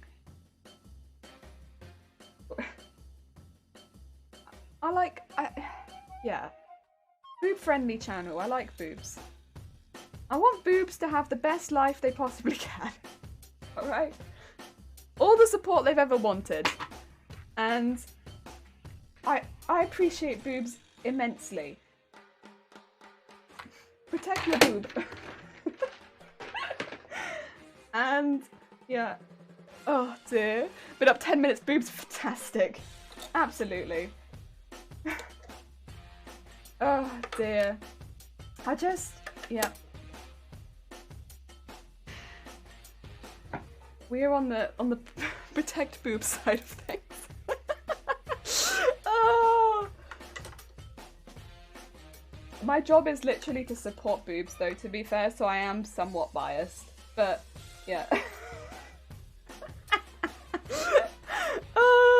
What is worth? I love the fact that you came in yesterday. The first thing you said, I was ranting about bras, nothing but bras. And everyone sat for another like 10 minutes. Like, listen, we did literally come straight into you. I was like, I need to finish streaming because I have to like make dinner, and also I was overheating in this room like nothing else.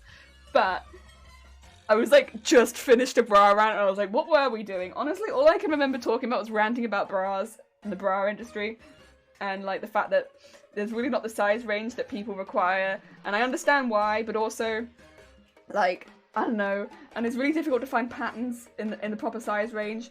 And the thing is, like, I'm sure it's people like me who are like, I want to make bras outside of that size range, who are like often making bras as well, right? So why are there not bras outside that size range? And ugh, the frustration. And then I come into you and I'm like, what are we doing? Ranting about bras. Honestly. Oh dear. And on that ringing endorsement of boobs, I'm off to bed for reals. Take care of Predictable. I have to order custom bras. They're not cheap to buy custom made. They're not. There's a reason, because they do take a little while to make, and the components of a bra are expensive. As far as like, or like not like in the grand scheme of things, like compared to a television, no. But like as far as sewing components go, they are a little bit more on the pricey side. But yeah, this is the thing, right? But then also like, what choice do people have if they are outside of that size range that is most popular in the shops? Like hang free? I don't know. Like back problems? I don't know. It's what it is. It's not ideal.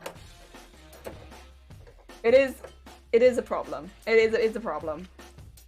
And there's nothing more disheartening than having someone come in who is like a really, really sweet bean and fitting the... I'm a bra fitter as well, just anyone who's come in more recently.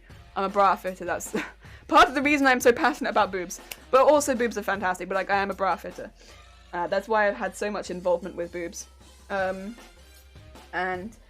like having someone come in, fitting them, knowing that they are a size you, one, don't supply, but two, also know it's going to be really difficult to get hold of. And like through no fault of their own, like what are you going to do? Like, I'm sorry, like, abracadabra, boobs, boom! Like, not gonna happen. And like, a lot of people can't afford to get a reduction if that's what they're gonna want. Or, on the other side of things, can't afford an enlargement. Or, if their rib cage is small, or big, what you gonna do? What you gonna do? Expando rib cage-o? Like, it's not happening. It doesn't happen. Like, I can't make my ribcage bigger unless I get pregnant. But I don't think I can use pregnancy as an escape from struggling with bras.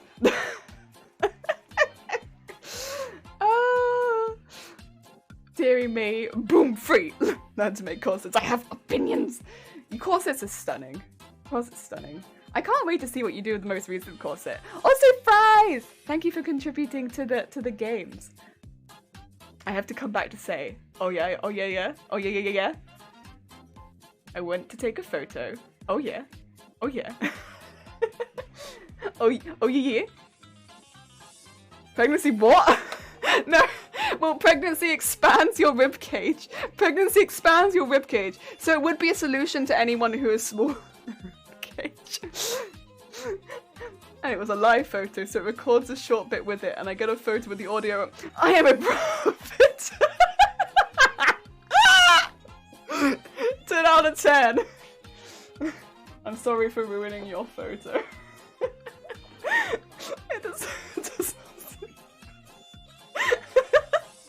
I'm sorry for ruining your photo. Apologies. Hello, my name's a crafty jellyfish. I'm here to scream and ruin live photos. Oh dear.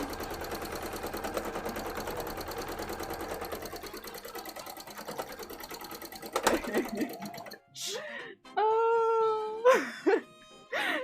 Perfect. I came back to that message and I was like, Jesus Christ, what a big— No, I'm not pregnant! But if you want to expand your rib cage, pregnancy will do that to you. But no, I'm hysterical now. I just can't.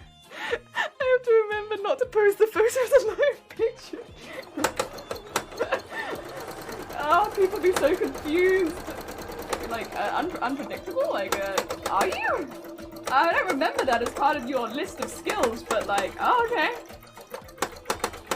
Oh dear. I don't think anyone would be surprised, honestly, unpredictable. I think people would just take it in their stride with you at this point. They'd be like, sure.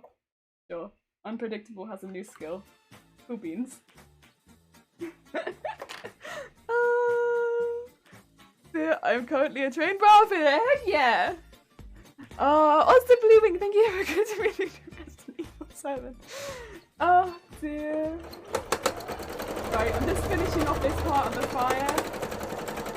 use a little bit more there, and that should be good. Nice. Very nice fire. Oh dear. There we go. And I will need to just trim it on the back, and that should be all the fire up the side. It took a moment because I was ranting, but we got there. Though I was trained 20 years ago, I'd have to learn the existing options for actual bras. I mean, half of it I suppose is just like knowing this, like what to do in the actual fitting room. The other half, yeah, the stock is helpful, but the stock is the easier part. The stock is definitely the easier part. Can't wait for interviews like Jelly Professionals. Job supporter. Below us are taking a photo of me with some art, so now the art analysis is straight to be a bra fitter. The art, like, yes, actually, I'm bra fitter, excuse me. Oh dear. Yeah, we have some fire now up this side, as well as, of course, the fire that's already on the other side. So there's a lot of fire. So much fire. I love it. Oh dear. Oh, amazing. 10 out of 10. Right, we need to use some chalk to decide where we're going to put the what's called cobblestone. Cobblestone. And then we can start putting some cobblestone in around here, and yeah, we'll start filling that area in. Oh yeah, oh yeah. I have a beautiful painting. Also a bra fitter. It's a multi-skilled painting. It's a painting that can fit you. Professional boob supporter. When I'm done, my phone auto-corrected it. Oh no! Yeah, professional boob supporter. Now that's something to put on your CV. Could you imagine getting a CV from someone that just had professional boob supporter?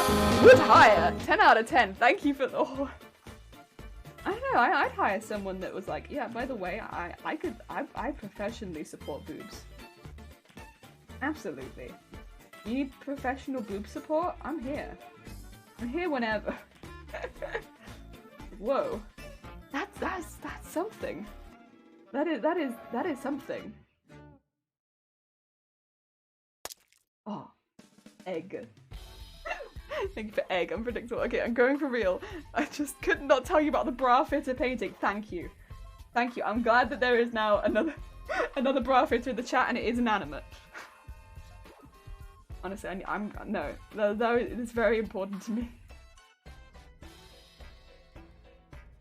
This is the sort of thing that it is necessary to know. Oh dear. Right, I'm gonna do a little bit at the sides, but it's gonna be a little bit more like sporadic. So like this. And then just go like this. There we go. And that's gonna be the cobblestone. It's quite a bit actually, but I think it should be okay.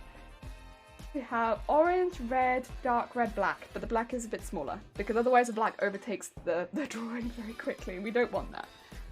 We have that. Yes. Also, Vortex, how is it going? I hope you're having a good day. How are you doing? Good, thank you. I'm so much in tears. Yes. Have a good time zone. Have a good time zone. Oh dear.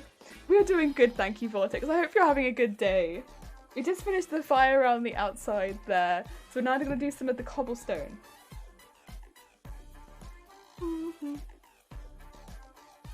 Although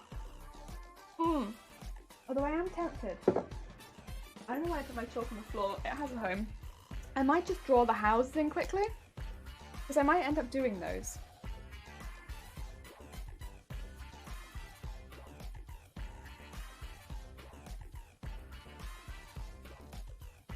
Like this.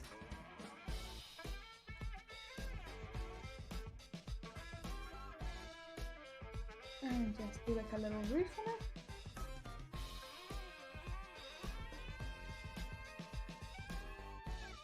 Yeah, there you go, okay.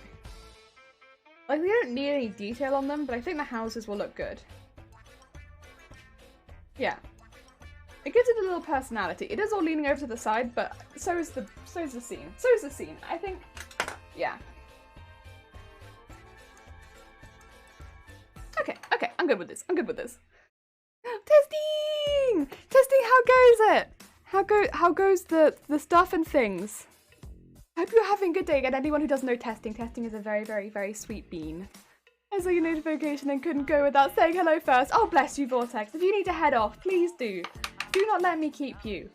I'll just be here doing some gravel. Just doing a little bit of gravel. You know how it is. Oh, yeah. Get all that in there. Oh, we need to tighten this up a bit. Ah. Ooh. There we go. And nice. Nice. Still feels a bit loose actually. I'm still not sure. I'm not sure about this one. Still feels loose. I don't know if I'm tightening it or loosening it though. Back after my walk. Oh, take care. I hope you have a lovely, lovely walk. I hope the weather stays nice for you. It's a bit chillier here today. We've had some really, really nice weather recently, but today it's cooled down a bit, which honestly, I'm kind of alright with. I'm kind of alright with it cooling down just a little bit. It's been so hot that I'm like, yeah, you know what? Cold weather? Good. I'll take it. I'll probably still end up eating an ice lolly after stream, but I'll still take the cold weather. Just rolled out of bed, get my kids ready for school, 7 AM here for crafting. I'm just getting the craft room clean so I can stream again soon. Heck yeah! Oh, I hope the cleaning goes well. You were doing some organising the other day as well, right? I hope that went well too. I'm back, my little died down after a headache. What are we talking about? Crafts. Crafts and stuff. Oh god, and I've lost my... Oh no, there it is. It's just see-through. It's fine. Crafts and stuff. Testing. I'm gonna do some foam later. Not for this costume. Just for fun. Just for fun. Ice lolly would be awesome. I know, right? I have a couple in the freezer and I'm like, yes. Ice lollies. I'm gonna do some foam crafting later. Just for fun. Just for like a little bit of practice and fun bits and bobs. But yeah. I got a pattern. And I'm gonna give it a go. I want to make some shoulder armor. So this evening I'm gonna give it a go. So that's... Oh, and thank you for the lurk scolds. Take care. Enjoy your lurk. I would if we still had some super dupers in the freezer. I don't know that I know super dupers. They are not a ice lolly I think that we have. We have Solera in the freezer right now. They're like an ice cream lolly, but with like a fruity thing around the outside. They're very nice. I can't leave you keep mentioning things. I love foam crafting. It's so cool. We're not doing foam crafting during this stream, I will say. So we're streaming again later tonight. So it's going to be a separate stream. It's going to be a separate stream. Vortex, do not worry. So, we're not doing that now, so I don't know if you can see in the schedule. Did I add it to the schedule? That might be my fault, actually. I'm pretty bad with that sort of thing. Is it on my stream schedule, or did I forget it? Let's see, let's see. Hey, no, I did it.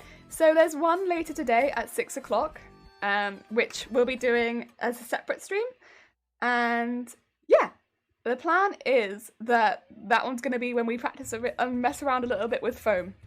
Yes, that is the plan. That is the plan. So it's a separate stream, but should be pretty good. Yes. But yeah, have a nice walk. Look after yourself. Get some good walks. I also love foam. I got big plans coming up. You love it? Oh yeah? Oh yeah? I'm assuming they might be secret, but I hope they go well.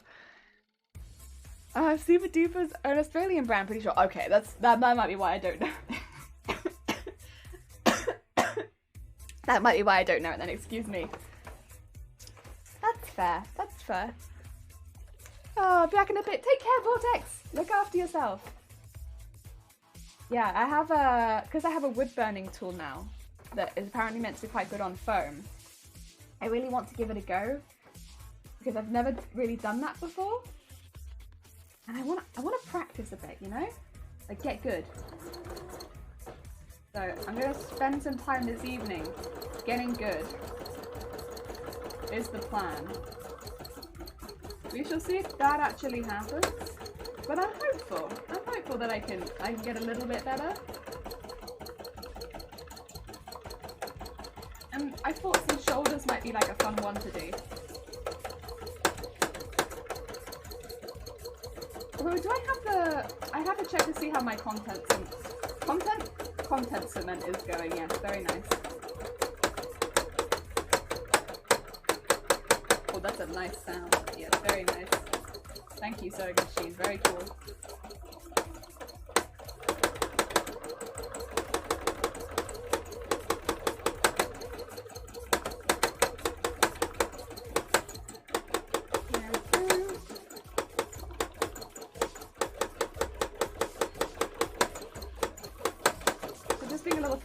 Going around the figure here. So as to not accidentally doodle onto it.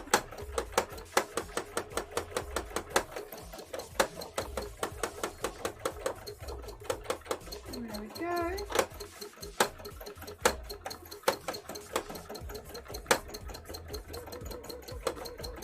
Oh, I see what's happened. We've had an issue with the thread. Well, I see. Where'd it happen? Right up near the top, that's okay. Bonk, bonk, bonk, bonk. Are you sewing or chopping veggies? Sounds like both. Both. It's the foot stamping up and down. It makes like a little chopping sound. But it is just the foot. It's just the foot. It makes a squeaky choppy sound. I swear, it's just the foot. Nothing else. Just foot sounds. It's quite an intense sewing motion. I quite like it though, you know? I find it to be very satisfying. It's not going to be everyone's cup of tea, but I'm like, I like this. It's quite nice. I think probably just because it's not the worst sewing sound that I've ever heard, but I don't mind it at all. I mean, maybe I just have... Oh, that's not good. Not good sewing. Don't like that.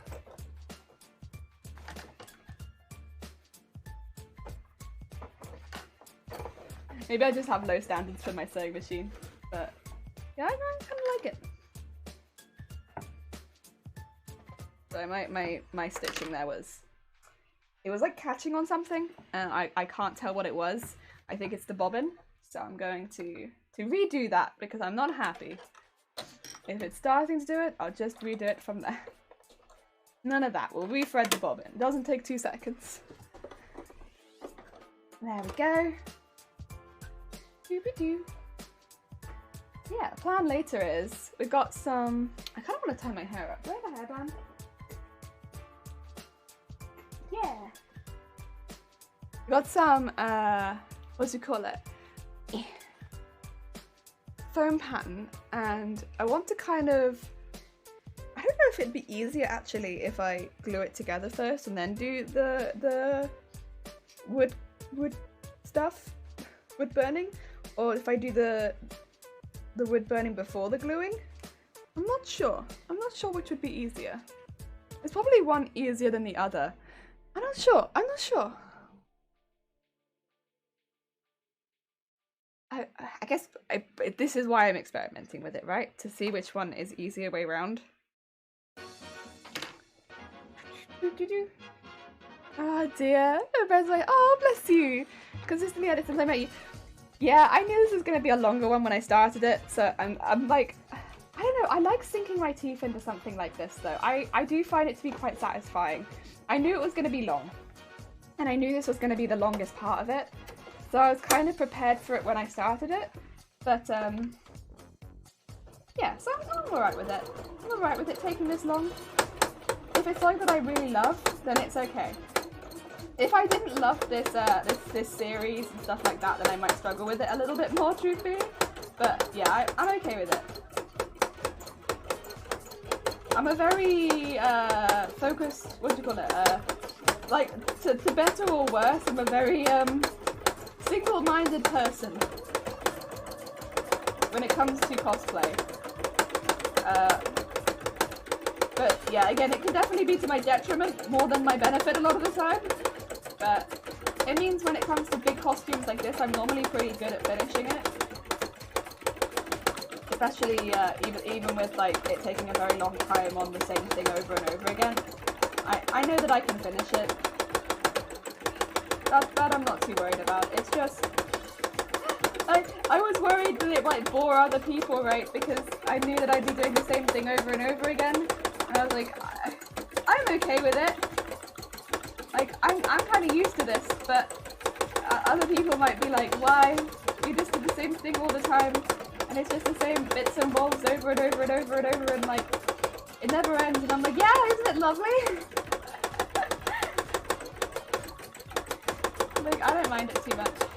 I think it's kind of part of the charm is when you finish it and you're like, yeah, it's taken like, well, I guess I could look at the stream archive, right, and be like, how long has it taken? Because I can look at all of the streams. I mean, it's probably taken a little bit longer than all of the streams because I have done a lot of hand embroidery off stream, but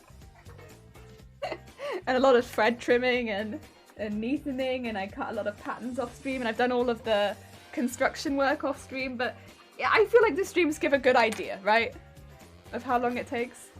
It gives a good indication, then maybe add like an extra 100 hours at the end for all of the extra work. That's a good start. Go up here. But it's so fun.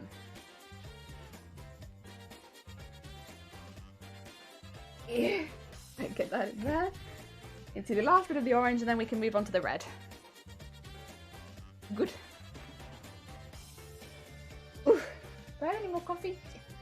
But even for me, like, I do find like I want to do other things every now and again. So that's why later doing stuff like practicing a pattern that I've not done before will be really fun.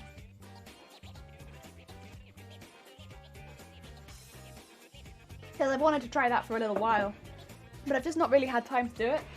So yeah, I think that'll be really fun. That'll be really good. I'm really enjoying like the idea of having like a couple of evenings a week where I can try something like a pattern that I've had on one side for a while that I just want to give a go, but I don't want to spend less time on the cosplay necessarily, or like, you know, take time away from this. So it's a nice opportunity to do something like that. Why won't this go over?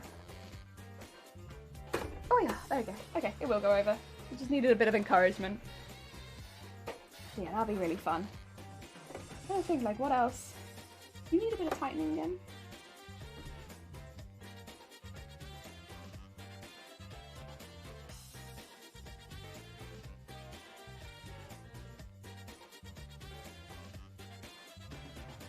There we go.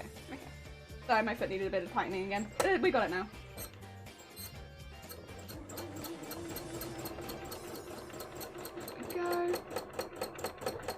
And then just do it on one side, and on the other, and in the middle. Nice. Okay, that's all the orange. Sorry, there wasn't very much left to do with the orange there, unfortunately. I just couldn't quite get the last bit in the first hoop. Let's then change to red. Which I should be able to do in the same hoop. And I've still got red on the bobbin, so I can just change this to red, hopefully. I'm actually doing pretty well with the orange as well. Like, I'm not using as much as I thought, so I'm actually, I don't know, maintaining my orange levels pretty well. And do this. And let's go down here, up here, down here. Well, I think I might need... Well, to be fair, I am thinking maybe... I don't really want to go shopping, but there's a few things that I kind of need. But I don't really want to get online, because I know where I can get them in shops. First of all, I would like to get some red hair dye, so that I can redo my hair at some point.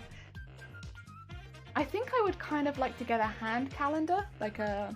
what do you call them? A calendar you can take with you. Hand calendar will do. I'd like a hand calendar because I do get a little confused sometimes about when my not when my streams are, but what I am planning to stream on what days sometimes. And like if I have a specific stream planned for a day, like I get a little confused about what day that's meant to be on sometimes. Planner, yes, that's better. That's the word for it. Thank you. A planner. Yes. I think I would maybe like a planner. I hope they still are selling them in April. Because those feel like the sort of things people sell, what do you call, like, in like January, but then they stop selling them at the end of January. I really hope they're still selling them. But I just feel like I could really use a planner, you know? Thank you for the horn, say. Because at this point I have something going on every day other than Thursdays. And truthfully, even on Thursdays, I'm kind of doing stuff. It's just not stuff that's like on anyone else's rota other than mine. And I get very confused if I don't have like a good plan, but normally I keep the plan in my head. Unless it's like a specific, like special thing. I think I could really do with a better planner. Yeah, like a planner that I could take with me would probably be useful. I hope, do you think they probably still sell them? I have a planner problem. I buy them with every intention of organising my life, and then it finds a shelf for like 2 years. I just need a daily planner kind of thing, just so I know what's going on my day, because I'm kind of lost a lot of it. Do you not find that without it you're getting a little bit lost, or do you just remember it? Maybe you just remember it. I'm just starting to get to a point where I'm a little bit lost in my day. Like with when I was working, it was easy, right? Because I was on a rota, so I was like, well, if that was my shift yesterday, then I know what my shift is today. But with streaming, it's a little bit difficult because it's my own rota, right? And I'm getting confused. I'm getting confused with what I planned for myself. I don't know what my plans are all the time, and I kind of need a. Yeah, and since we'll have like monthly things happening now, like for instance the speed run, it'd be really good if I could just rotor in some stuff so that I know what I'm meant to be doing. So that I can be like, ah yes, well this Wednesday I'm going to be a little bit busy because that's my speed run of the month, right? Like just that sort of thing would be good.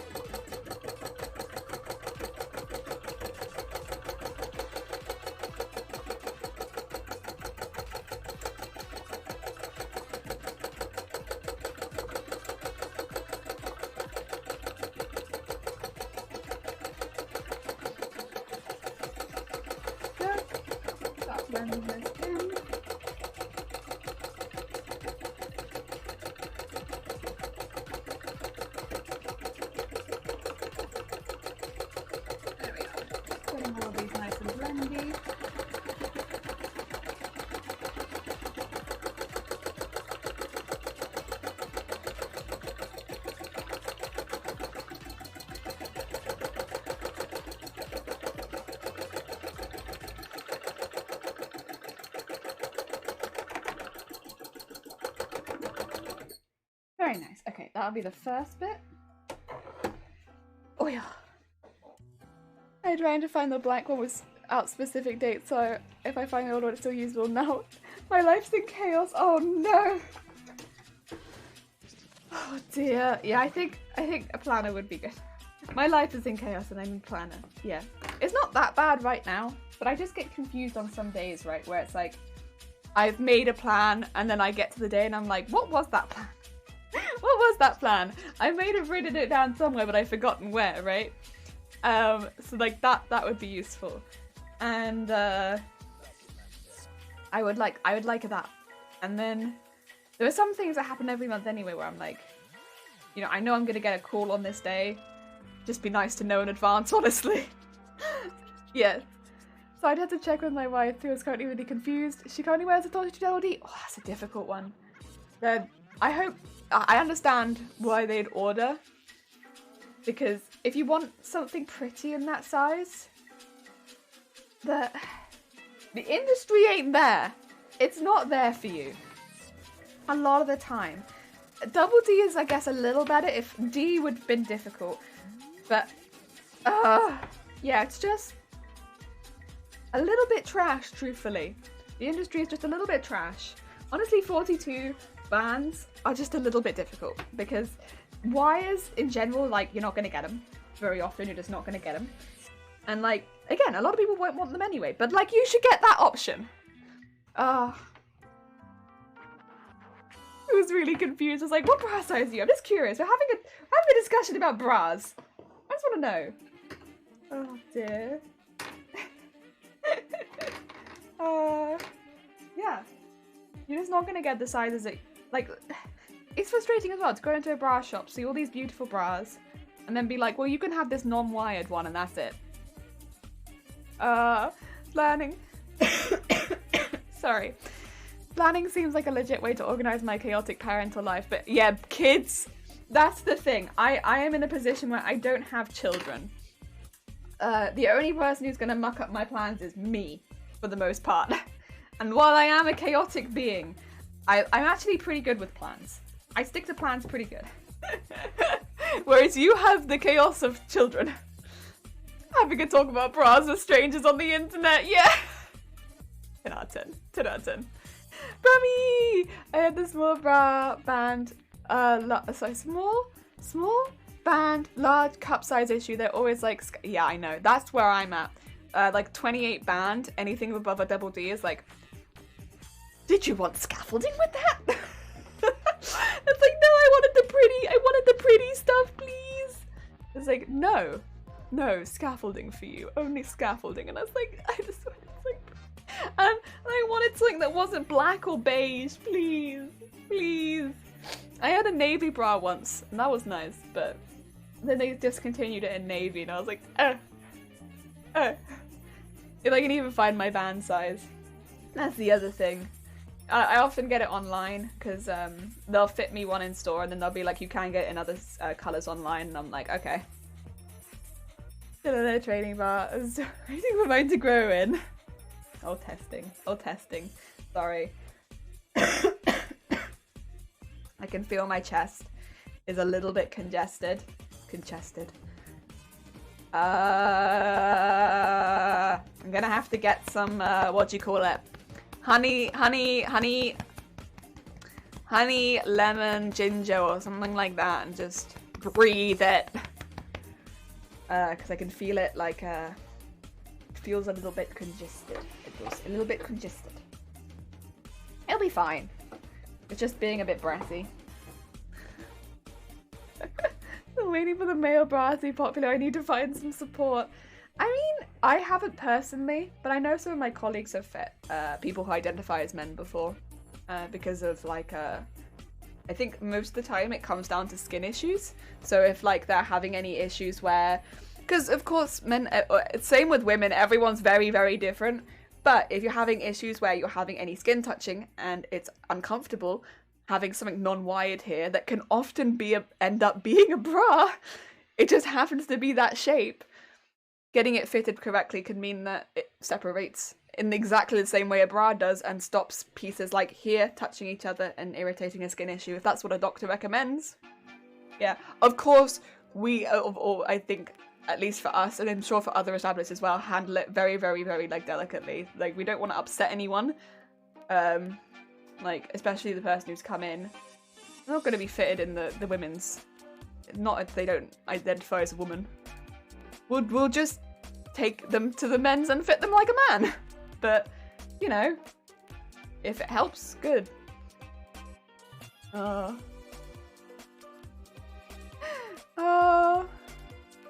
She's skipping, honey. I got stuck. But then honey's sticky, so it's fine. These small testing, you have the choice of colours and pretty fabrics. But but be careful with saying small, because if you go big in the cup, but not too small also, because if you stay too small, you'll be in only training bras. You don't want to be too small. Very specific sizes only. I'm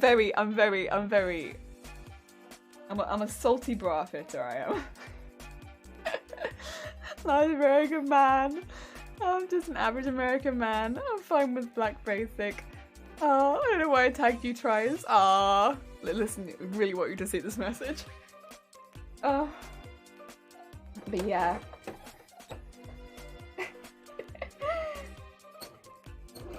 Yeah,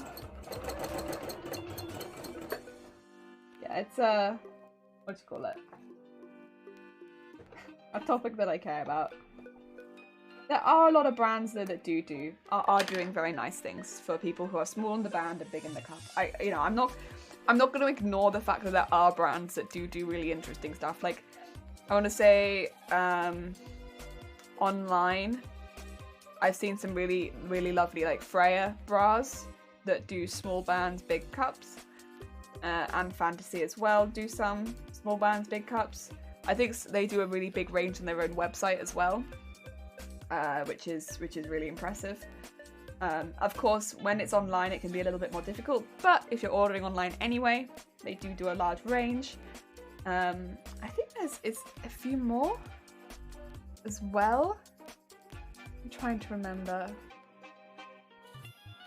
Is it Curvy Kate that I'm thinking of? I don't know how prominent Curvy Kate is anymore, but they did do a really good size range. And they did some really pretty ones too. They did bright colours.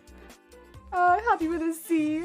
Not even sure what average is. I'm like 6'2". Wow, so tall. Basic black can feel fabulous. Well, that's the thing. Sometimes just having something that's just like got a little attention to detail and like it is just a plain colour but like a little extra.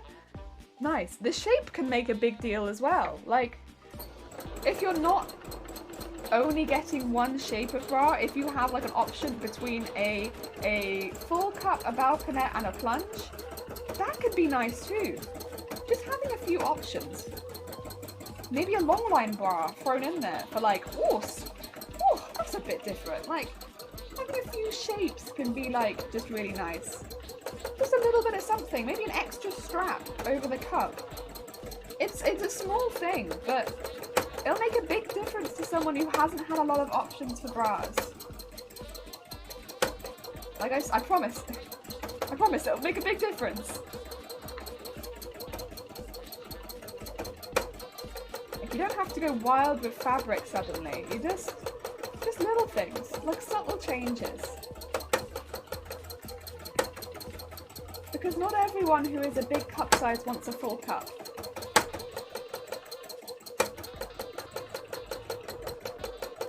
Some people absolutely do, but not everyone. Oh dear. Another tool person! 5'9", 200 pounds, so I'm an average dad bod. But average doesn't mean normal, because I'm far from that. Heck yeah!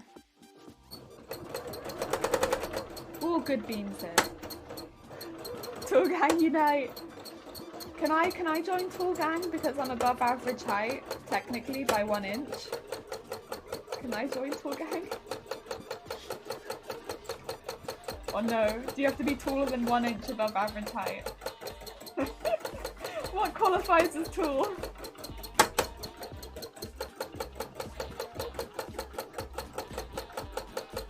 Do I have to be above 6 foot to be tall?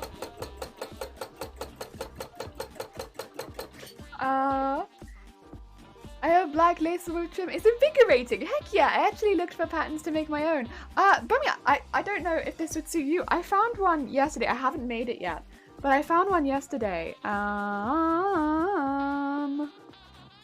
Where did I find it? Nope. I think it's called...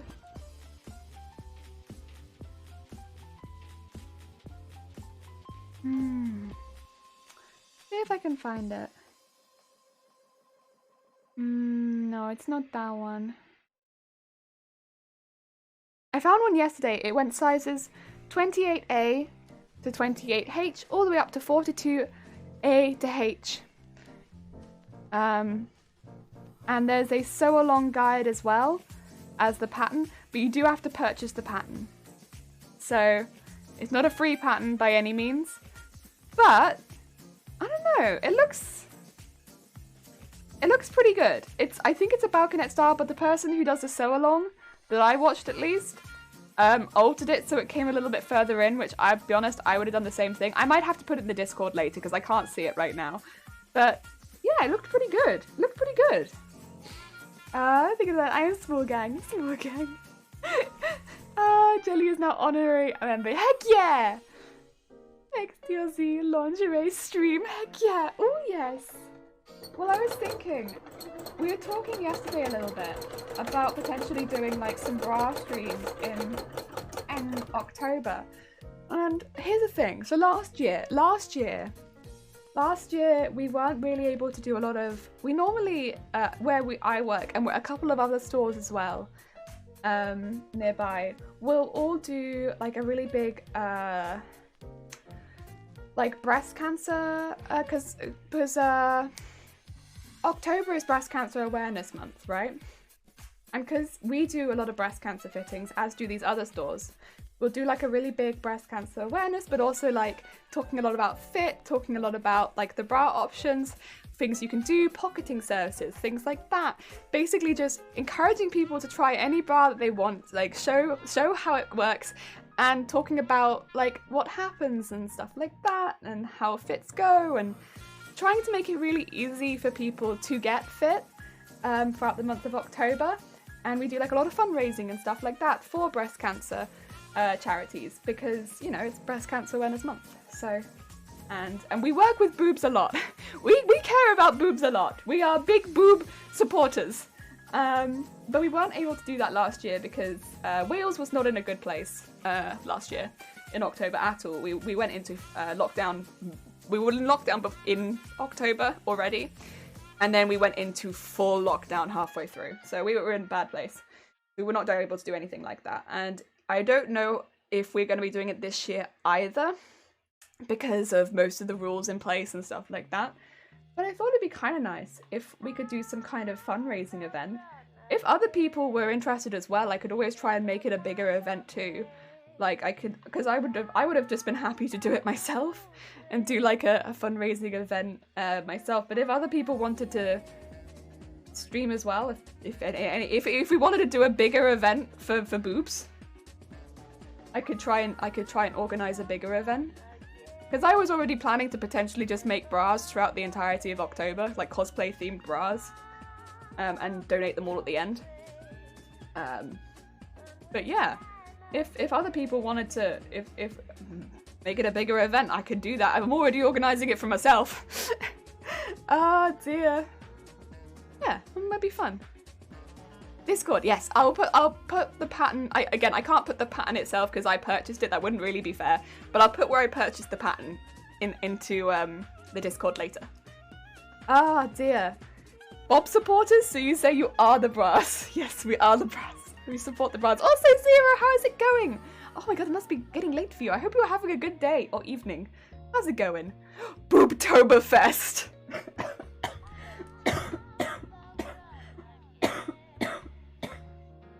Yes. Boobtoberfest. Keep me updated on that. I will do. Yeah, if other people are interested, yeah, I'm more than happy to make it a bigger thing. Like, heck. Yeah, I would have just done it for me, but hell, if other people care about boobs, well, who doesn't? Actually, to be fair, there are people on Twitch that really don't like boobs, but like, we like boobs. I like boobs a lot. Like, I could try making as well. I wonder, like, I quite like pattern making. I wonder if I make my own patterns for a few things, I could always share those around if people wanted to try some of that sort of stuff. Yeah, that might be fun. I don't know how easy it'd be it'd probably have to be some simpler stuff, more like bralette style, because I don't think I could make, for instance, like this pattern is like sizes 28 A to H up to 42 A to H. That is a very intense pattern. I don't think that I'm good enough to do that, but yeah. Also, Chef, how is it going? I hope you're having a good day. Good morning! All boobs matter and deserve love. Heck yeah! All boobs. I like boobs. I like boobs a lot. You're right. I'll stick by that quote. I stick by that quote. Sorry, I like wheezed Boobtoberfest. I'm sorry. I'm very sorry, Zero. It was a very good idea. I got caught. Oh, yeah, I could probably do that. Because yeah, honestly, it was really like not just for me. I know the other stores that wanted to do like obviously we every single year we have like catwalks and like again not just us, like all the stores have like catwalks. It's basically to show and support a lot of the women in the community who have had breast cancer and to show that it is not. I think there's a bit of a stigma, right, around like a lot of the people who've had breast cancer, especially a lot of people in the older generation, they get an idea, and we come across this a lot in fittings. You can't wear sexy bras anymore, and like that's absolutely not the case. So a lot of people who have prosthesis get so caught up in the idea that they have to wear one type of bra that's made for them, and it's getting away from that's not the idea anymore. Like at one point, yeah, that really was the case, and they had a very small range of bras that was open to them. But these days we have a lot more that you can do, and basically if you see a bra that you like, we will make it work for you, not that you have to pick one bra. And if you are a little bit more limited because of certain conditions that you can get post breast cancer and stuff like that, we have brands that will support you, and there are a lot of brands, and we can get your size and work out ways around that. Like if you have a lot of mobility issues, there are bras that we can do that will work with those mobility issues and prosthetics and stuff, prosthesis and stuff like that. So there are things that we can do so that you can still feel really sexy in lingerie. And we have a whole catwalk, and you would not know, like basically that these ladies had breast cancer, and it's lovely. But we weren't able to do that last year, and I think the whole community kind of felt it as a loss. And of course we could not have done that because of the whole COVID and everything like that. It would not have been safe, but it was still really sad. So it'd be lovely to do something like that. So many quotes. I don't have boobs anymore. I'm not a woman. It's my big thing, and it's ridiculous. Oh, yeah. It's sad. It's sad, but also like I don't think it's often like that's the person's just decided that for themselves, right? It's also like a lot of stigma put on the person. And like if you go into a shop and you're told like you can't wear any of the bras there because you've had breast cancer, like, and you're told that over and over and over again over the years, again, it's not necessarily the case anymore, but if you were told that over and over again, it's gonna sit in your mind at some point like, well, I can't go into a lingerie shop and buy bras. I can't have any of these things because I've had breast cancer. You're gonna feel like, you know, there is something missing from you, that all of these other women can have this, but you can't, right?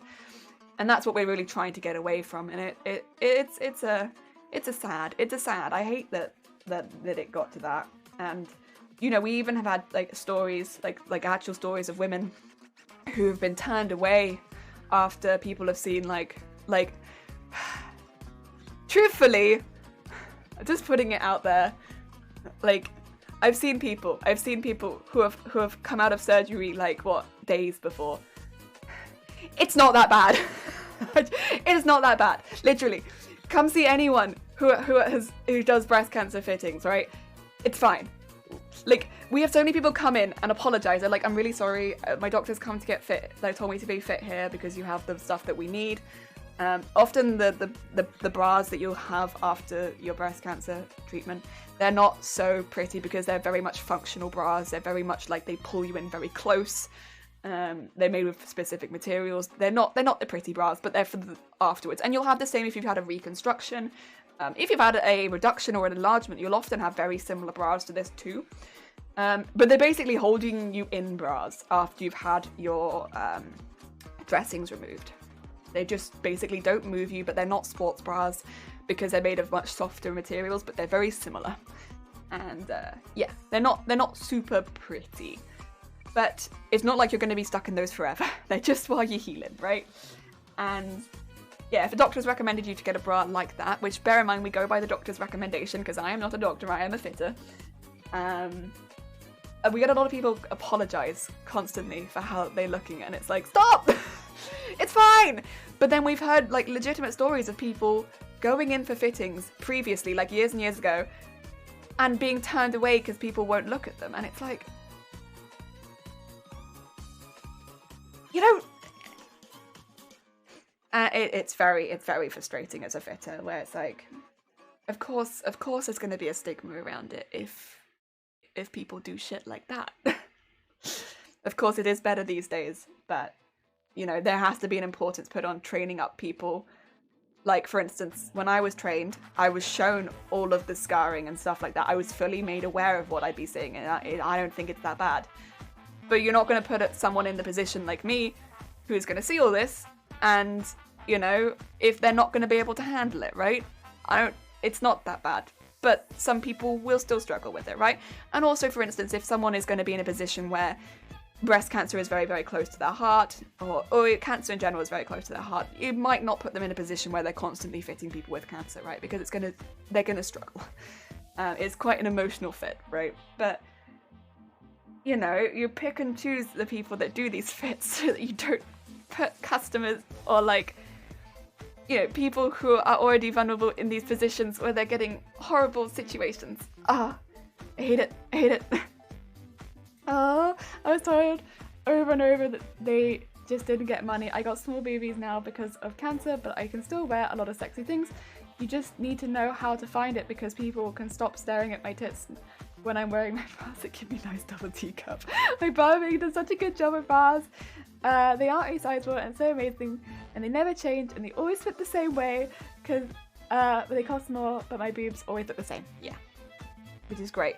I mean, I would say, I think one of the most sought after things we find, and again, things are different, like the way it's different for everyone, because of course everyone has their own personal choice when it comes to the way they are treated after cancer, right? A lot of what happens these days is people have it depends on, of course, what's happened, but if they have to have, you know, their breast removed, they might have a reconstruction. Whether or not it's immediate or not depends, but they'll likely have a reconstruction. But for a very long time, that just wasn't an option. So we have a lot of women who come in who may have one breast and one prosthetic, or prosthesis, sorry, I get the terminology, but prosthesis, which is basically like a breast that is meant to mimic the other one. So, and the old prosthetists are heavy, like very heavy. Like newer ones are much lighter and a little bit better, but the old ones are very heavy. And a lot of women who have that will want a pocket in their bra. And pocketing services are so sought after these days, because if you have a pocketing service, it means any bra you can wear. The same as, you know, same as before, right? But if you are specifically having to look for a pocketed bra already, your range of bras is like this. Yeah, it's so much. Yeah, it's kind of just talking to people about that though, because if somebody has had a prosthesis for a really long time and they don't know that, because a doctor is not going to tell you about that. They're going to tell you about all the medical stuff. They're going to tell you about they're going to tell you about the medical stuff. They're going to tell you about the stuff that is important for you health-wise, right? They're not going to tell you about pocketing services necessarily. Yeah. So we will go out and we'll talk about pocketing services. It's not necessarily like what we do. We don't do that as a store. But it means that you could purchase any bra that you like, that is your personal style, at a normal store price. You're not paying through the teeth for it. And then we can recommend ones that would be easier to pocket if we know, because some of them would be a little bit more difficult just because of the shape. And then you can go and get that pocketed yourself. You can send all of them off at once and then get them all back pocketed. Job done. See, I don't like that. Excuse me. Sorry. I don't like the pockets because they never fit the same way twice. Yeah, in different bras they will fit differently. This is, I suppose, it's going to be different for everyone. A lot of ones as well, I will say, it isn't always necessarily two pocket bras if you're someone who is happy with it resting against your skin. But of course, in hotter weather, a lot of people will prefer to have a pocket so that, you know, you're not having that. And of course, as well, a lot of people are just happier with it being within the bra anyway, just for a confidence thing. It's absolutely fine. It's whatever makes you happiest. But yeah. There's so much that goes into it. But yeah, that's why it's always sad when we can't do the events like that. But if we could, I'd love to do something like that on Twitch. You know, Twitch, and the other thing is, here's the thing. Twitch sometimes can get pretty anti-boobs. I'm not gonna lie. It can sometimes be a little bit anti the boobies. I'm very pro boobies. Like, I don't really get mine out all the time. Mine are like, I don't know. They're kind of chilling. They do what they want. They chill. They're fine. But like, I kind of just like people being able to do whatever they want with their boobs, right? Like, you want to come in, you want to get fit, you want to get a plunge, you want to have tops that really show off your cleavage, you want push up, you want up to the ceiling, and that makes you confident, great. Honestly, that's fine. You want minimizer, you want to look a couple sizes smaller, you want to look really smooth and natural under clothing, fine. We can do that for you. That's cool. You do you. I think it's everyone's personal choice what they do with their tits, right? I'm not going to judge anyone for their tit choice. Tits are great. Christine Teddy Bear, thank you for the follow. It's very kind of you. I am pro boobies to ask my whether boobs get lots of kisses. But yeah, I think on Twitch, I understand, of course, the Twitch terms of service. And there are things against Twitch terms of service, like I am not going to like lift my top up and get my tits out.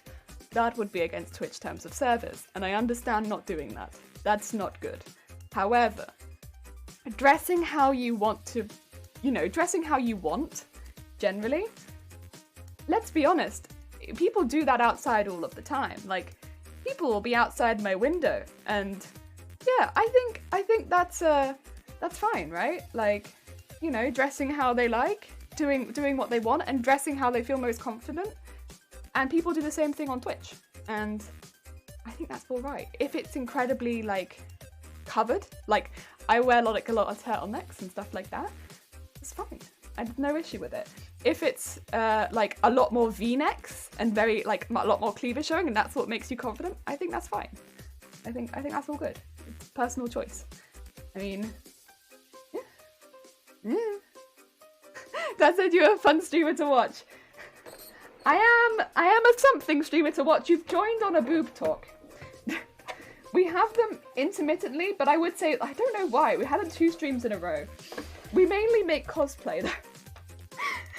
We make cosplay and talk about boobs.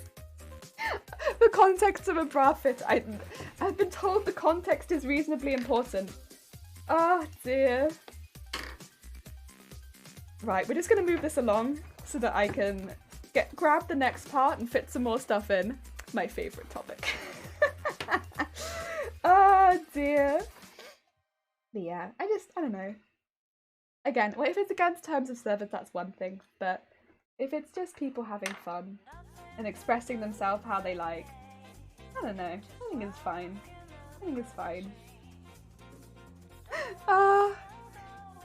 Your dad has great taste. Thank you so much, Brom. That's my scissors. Thank you so much. That's very kind of you. Oh dear. I will say, I think it's only so much fun because everyone here is also like a good sport. Everyone here is also a very good sport. I'm sorry. My lungs have decided to implode. But other than that, we're good. I don't know how like this evening stream is gonna go. It'll probably be better by this evening.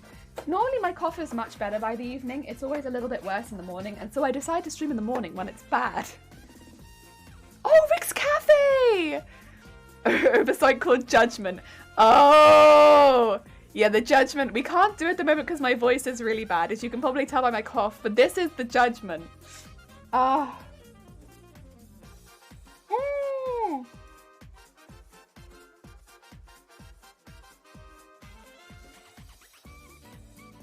Oh dear. Oh yeah, because you bought all of the bras in Korea. My sister, myself, my mum lost our boobs to cancer and had the same, or you all ended up with the same bra size. Wow, that is a hella coincidence. I mean, I will say I have measured families and they have ended up being the same bra size, and whenever that happens, it's always so funny. But it is rare. I want to say it's rare. Like, having the same back size, that can happen more, but like the same cup size as well, it's like... it always strikes me as a surprise. What do you mean there's a judgment. Unfortunately, I can't really do the voice right now because my chest is struggling quite a lot. Yeah, my chest has been a little dodgy of recently. I've had like an ongoing battle with my cough. Speaking of which, actually, I will do something to try and help it. I have been given some stuff to try and help it. I can maybe do that right now. Let me take my headset off. I really don't like the stuff, but I'll try it. Let's go. My cheers are judgment free.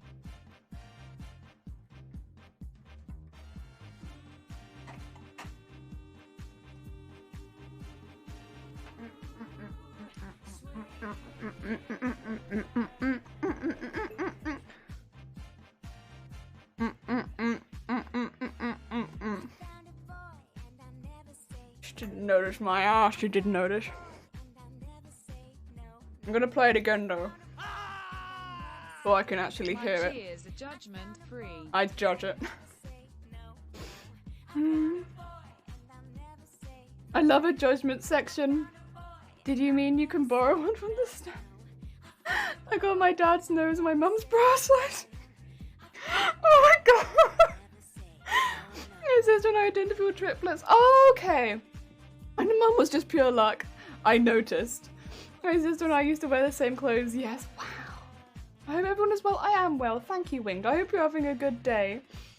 Dad has been busy at the restaurant with more, and people are getting vaccinated. Oh, that's good. Ash, I'm sorry. This is why I hate taking this stuff, because it's like eating lard.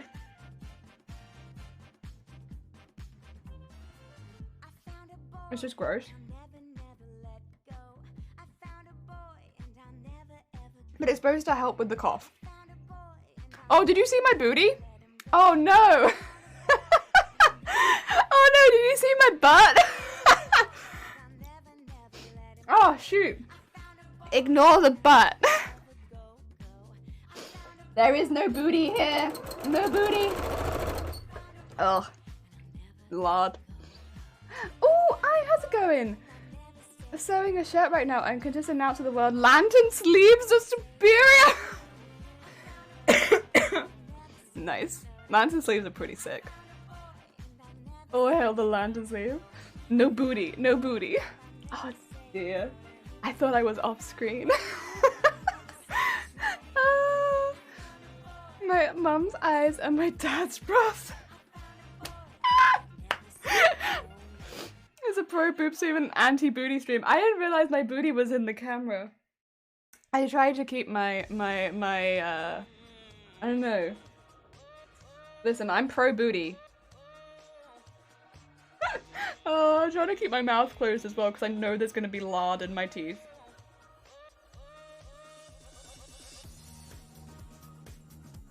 I just didn't realize that my butt was here. Listen, I don't have a lot of butt. I'm trying to hide my flat ass. Let me hide my flat ass. Flat ass is beautiful, but I hide mine. Oh dear. You need more sleep. Chef, have a lovely sleep. Take care. I'm going flat chested. That's fine. Listen. You're all good. It's more about, like, is it difficult to find a bra size? And I hope that it is not for you. Genuinely. I want everyone to be able to find their bra size as easily as possible. Oh, good to hear this stream is pro booby and pro booty. Yes, absolutely. Listen. I don't know if you can be a bra fitter and not be pro boob and boot. I think it just kind of comes with the job. It's just kind of part of your job. Oh dear. Like, half of your job is hyping people up, right? Trying to help people because people come in and they see faults in themselves and you're just there like, where? I might, that's good to me. Don't, shh. I'll give you some of my booty. I'll take the booty. I got in here and had to mute the stream because of the meeting. That chat is really interesting though. Pro booty, absolutely. Atomic, I hope you're having a good day. Oh dear.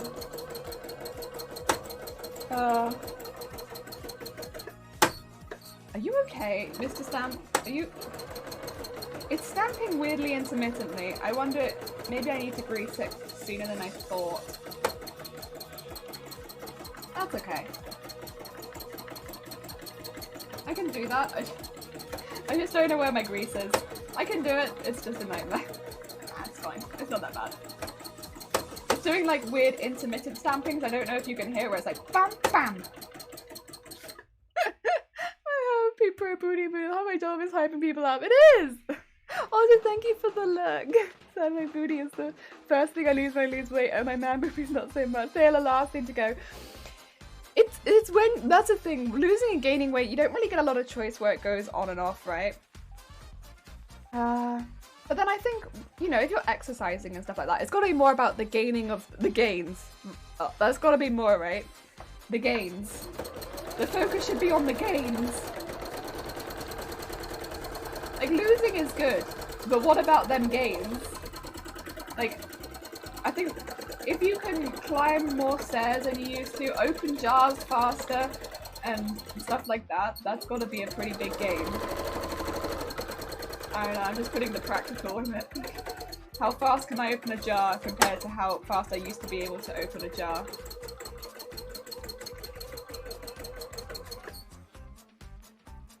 I just feel like there's lard in my mouth. I hate this stuff.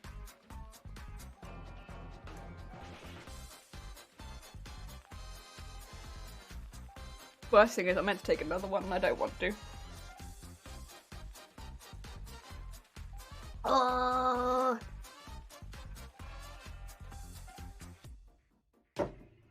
Oh. Like, okay, it's fine. Oh. Oh, it's like coffee mixed with like, I don't know, medicine. Open jars faster. How quickly do you need pickles? Oh, very quickly. Very quickly. When you need a pickle, you need it fast. Like that pickle need. Life-changing levels of jar opening speed. You just like sprint down the stairs, pickle. I lost waist and gained booty when I, oh my god. I'd also work out on predators, which can be the only bonus. Oh my god. That's like ideal. I gain a lot more on my legs.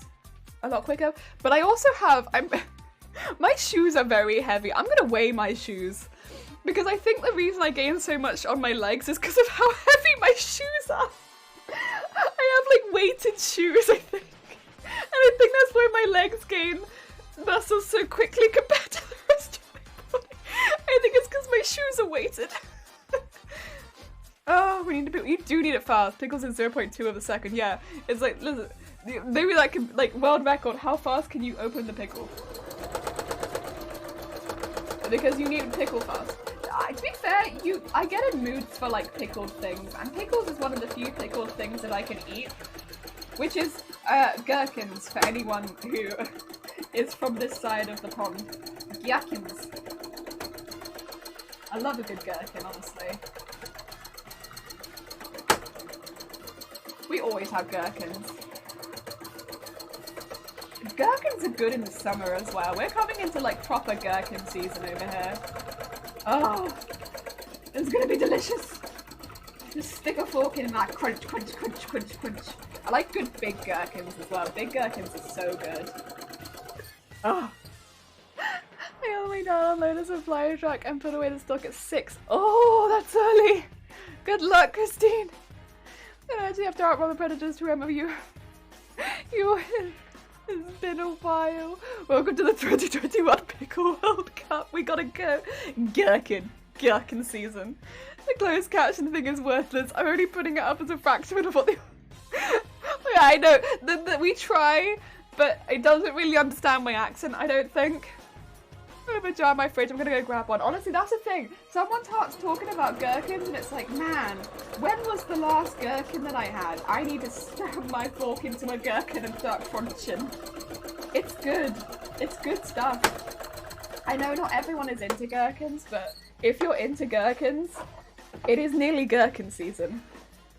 Oh. You could have an ice lolly or you could have a gherkin. Oh, good stuff. There is still lard in my mouth. Oh, it's so grim.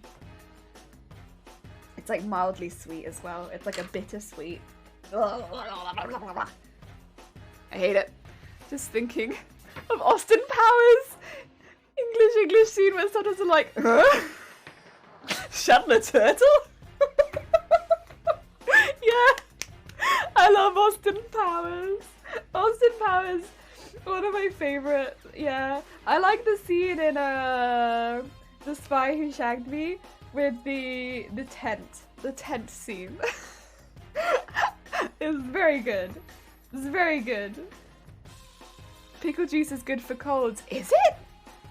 Does it like clear the I can't remember the word. Clear the orifices? I imagine that it would. I don't think that's the word. I can't. Sinuses. Clear the sinuses. Not clear the orifices. Not quite. Close, but no cigar. Well, I guess you know what, your sinus is an orifice, so.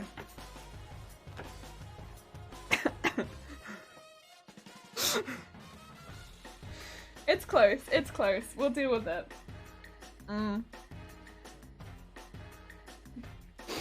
Kind of. Cleans all the orifices. It does kind of clear the orifices. I'm not. I want to say that I'm not wrong. When you say use pickle juice to clear the orifices, it's not what I'm managing. Non-specific hole clearer. That sounds like a cleaning detergent though. Non-specific hole clearer sounds like a cleaning detergent. Oh dear. Oh dear. That's no good. Right, let's just make sure some of these bits are trimmed. I'm also just gonna trim this bit. There we go. Change title to Pickle Juice Enema. People are gonna come in and be like, yeah, I'm here for the pickle juice enema. Why are we sniffing pickle juice? It clears your orifices. It clears the phlegm out of your throat orifices, dependent sinuses. Yes, it does. Oh, it clears phlegm? Do you think it, if you don't mind me asking, Christine, do you think it's good for coughs? If you had to say. Although, maybe, like, guzzling pickle juice every day is maybe not. I don't know if that's good for the rest of your body. Off-brand train and block and non-specific orifice cleaner. Hooked on any level. I love that! Non-specific orifice cleaner! Yes, it is! Okay. Maybe on days when my cough is really bad, then I could just try some pickle juice. Huh. That might be good. Over here, pretty players gargle pickle juice to treat muscle cramp. And apparently, the groundskeepers were getting angry because the players had spit on the grass and it basically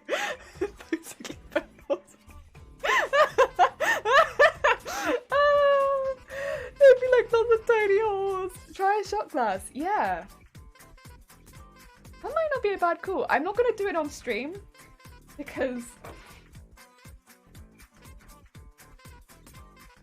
I've literally just tried another medication and I'm not here for mixing my medicines with my pickles. But and I've still got like this lardy taste in my mouth. But maybe later. Who the hell keeps spitting acid on my grass? Oh, that'd be so funny though.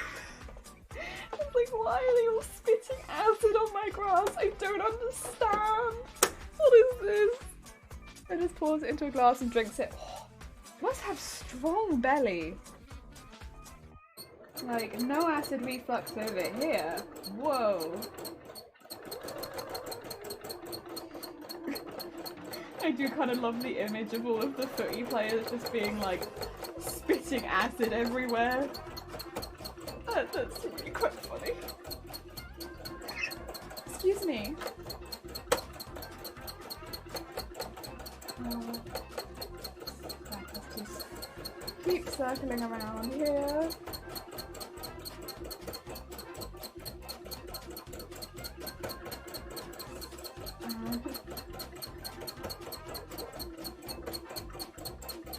Oh dear. To be fair though, I'm sure, like, it probably is quite good for your throat, but what about your stomach? Does your stomach not suffer if you did that every day from pickle juice? Because it's got to be very acidic, right? It's like vinegar. Like, wouldn't your stomach be like, ugh?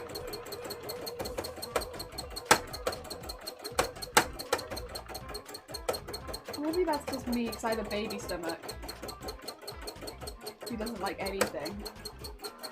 I mean, my issues are mainly with solid food, so I don't think a drink would be as much of an issue, but...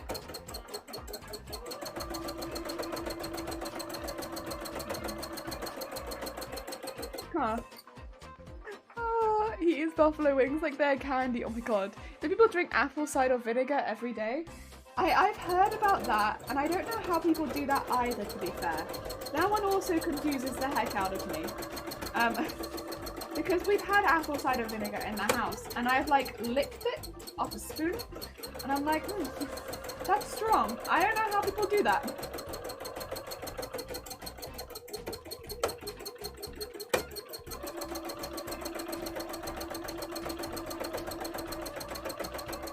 Yeah, I just... Again, it could just be me being a baby. This could just be me being a baby. I have a baby stomach. It's big baby. Vinegar and seasonings. Yeah, I go for some pineapple juice right now. Pineapple juice is pretty good. I do love some pineapple juice. Yeah, that makes my like my tongue also goes like a little bit like ugh. But I like pineapple juice. Very nice. Go. Bring the two parts together, and hopefully that should be all of the red.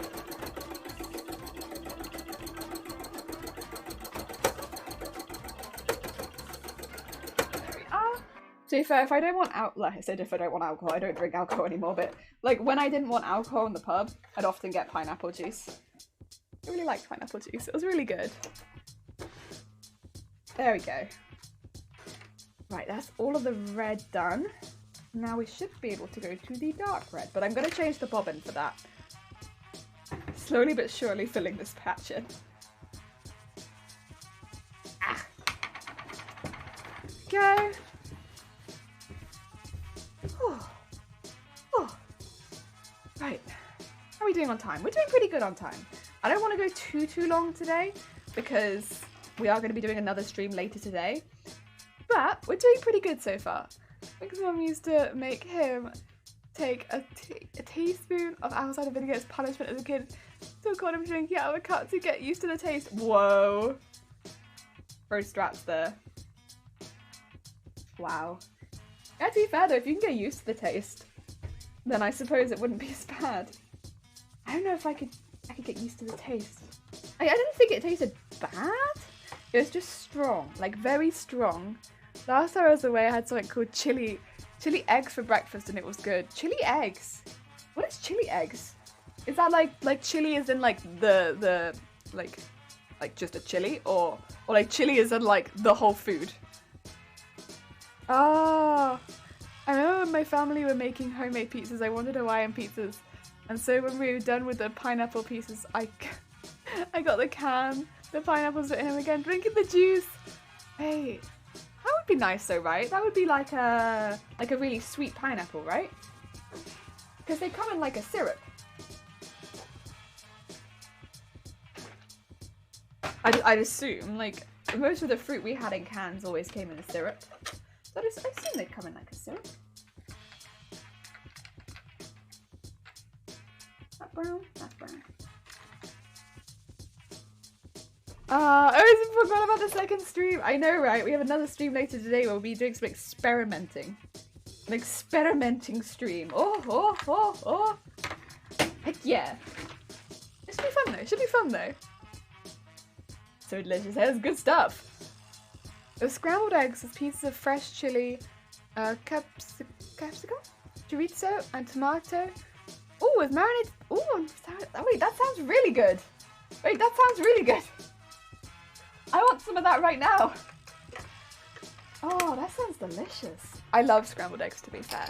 Scrambled eggs is probably my favorite type of eggs if it's done well. Bad scrambled eggs, though, is also simultaneously one of my least favorite type of eggs. So, like, they have to be done well. Good scrambled eggs is, like, my favorite. Bad scrambled eggs is also my least favorite. But I love good scrambled eggs are so good. So good. I love them so much. Oh. One thing that can't stand is mayonnaise, he said, it's artery clogging juice. Now, I will say, I have some feelings about mayonnaise. I absolutely love mayonnaise. I love mayonnaise. Mayonnaise is like my favorite. It's good stuff. It was very good, but if you don't handle spice, it probably burn a hole in your stomach. I like spice, but I don't know. What do I not go hotter than? I don't know. I don't know what's a good degree of hotness. I like spice, but I want to be able to taste the food. Yes. He's giving us mayonnaise. I love mayonnaise. Mayonnaise. I love mayo too. Mayonnaise for me. I have so many good memories with mayonnaise. It's not even like my favorite sauce or condiment. I don't know which one it is. It's not my favorite condiment, but I have so many good memories with mayonnaise that I just love it so much. It holds a special place in my heart. Yeah. Oh, my dad uses ranch dressing on hamburgers at work unless... Oh dear, that's fair, that's fair. It's not for everyone. Mayo memories. Many mayo memories. Oh. Yeah, I just love mayonnaise. Makes me very happy. Yeah. It was good times with the mayonnaise. My mouth is starting to taste a bit better now.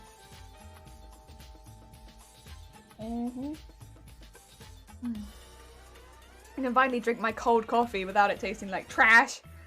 Ugh. I will say I don't use condiments very often though. I've never really been someone who liked a lot of condiments. I like mayonnaise, but I don't use it a lot. I have it sometimes in like a chicken sandwich. I'm trying to think of like other condiments that I use. I like ketchup in like a sausage sarnie. That's good.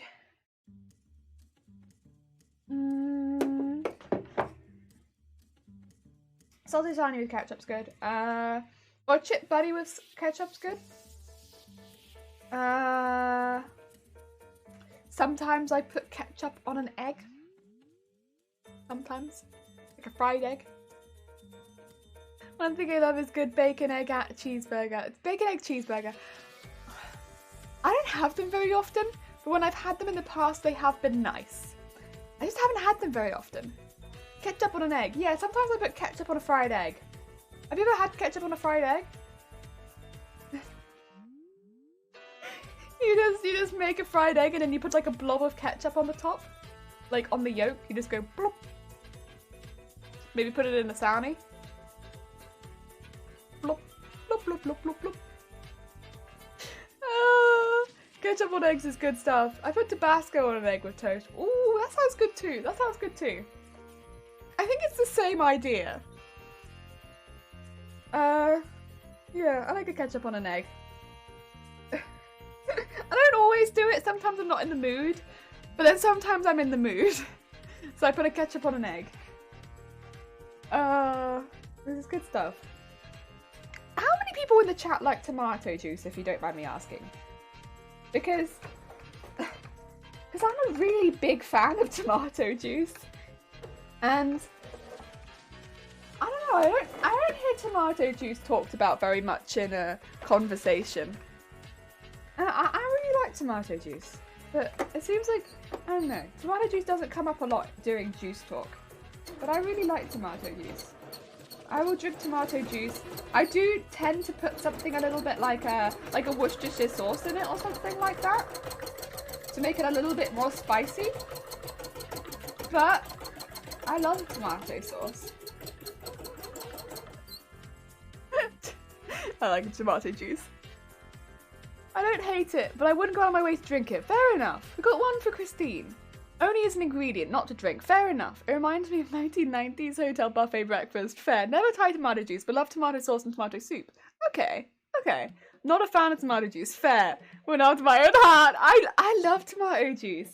I love it. We used to have it with, whenever we had a Sunday roast, we'd always have a tomato juice with it. And so I just grew up drinking it on Sundays. And then as an adult, whenever I have tomato juice, I'm like, oh, I love this. But I like it spicy. I don't like a mild tomato juice. I have to have like a fair amount of spice in it. So it's basically, whenever I have tomato juice, it's like a Bloody Mary without the Mary. It's just the bloody. And no, it's just blood. Oh, Blue! Heg! Thank you so much for the Heg in 6 months. Jesus Christ, half a year. Jeez, Blue. Jeez. Thank you so much. That's very kind of you. Heck, that's a long time. Thank you so much. Thank you so much. Bloody Mary, thanks. Easy on the Mary. Just the bloody. But yeah, I don't take the vodka. I just have the tomato juice and the spicy, and that's what I like. And it's like one of my favourites. Also, I don't need the celery stick in there, personally. It just kind of makes the drink a little bit more difficult to drink. But then I would say that about the cocktail as well. The celery just makes the drink a bit more difficult to drink. Because like whenever I've had a Bloody Mary in like a cocktail place, they always put a big old stick of celery in it. I'm like, eh. Now I just can't drink my drink as fast. And there's a big old stick of celery in it. I'm sure there's a reason, but A little spice is good. Some salt, pepper, fair. I don't salt and pepper it. I just full on go hard on the Worcestershire sauce. It does everything for me. Oh dear. The spicy. I mean, I could put other things in it, but Worcestershire sauce kind of hits everything that I want it to most of the time. Because it gives it that. It's not exactly spice, but it kind of hits the same thing as spice does, that it makes it really bloody strong. And you're just there like, and I like it. The other thing we used to do when we were kids, which was my favourite, we'd all put Worcestershire sauce in, and we'd have these little cups. So we'd have these little cups of tomato juice. And we'd put Worcestershire sauce in, and then we'd all stir, and then my mum would have to go and be like, oh, there's a couple more things I have to do. We put more Worcestershire sauce in it. So it'd like blow her head off or something when she'd gone to the kitchen. And she'd come back and have a sip of it and be like, oh my god, did I put that much in? And we'd be like...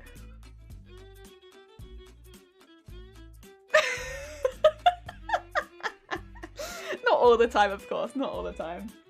Just every now and again. Also, Effigy, I hope you're having a good day. Hard on the Worsty. Very hard on the Worsty. Also, Christian, thank you for the follow. Heck, that's very kind of you. Also, Zero, I see you contributed to Resident Evil 2. How do? Good, thank you. How do you?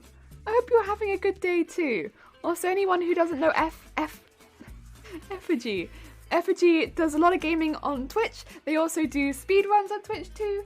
If you're interested in the speedy gameplay, but also just the fun general gameplay, definitely check out Effigy. I don't drink alcohol. When I was 18, I had my hair down to the crook of my back. I got drunk, gave myself a... Oh, bless you!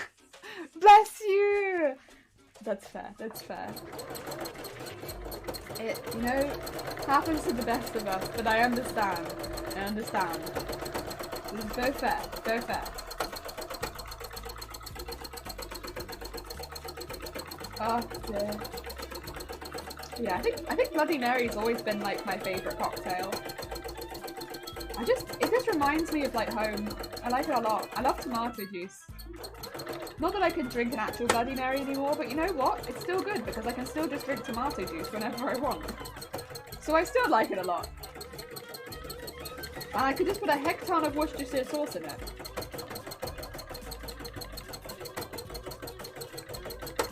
And it's honestly cheaper.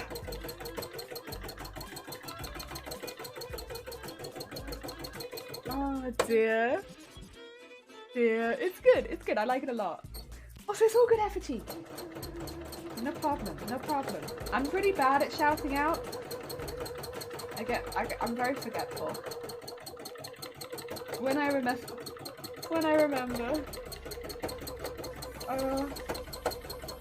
Yeah. I love a good tomato juice with spicy. Oh, it's so good. So good. That makes me want tomato juice right now, to be fair. We don't have tomato juice in the house at the moment, so I can't make one right now. But maybe for later. Maybe I can go out and get some. That's the other thing.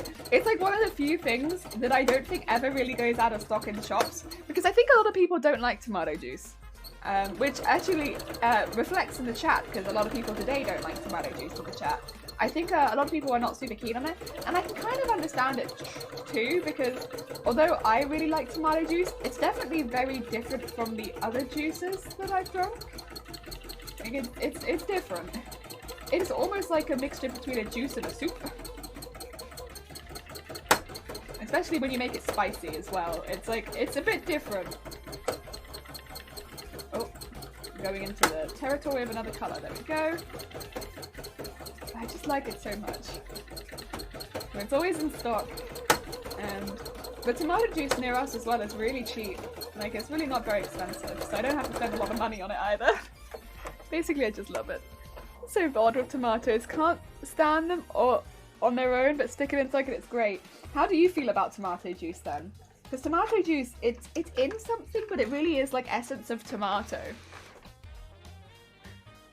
How does tomato juice rub you?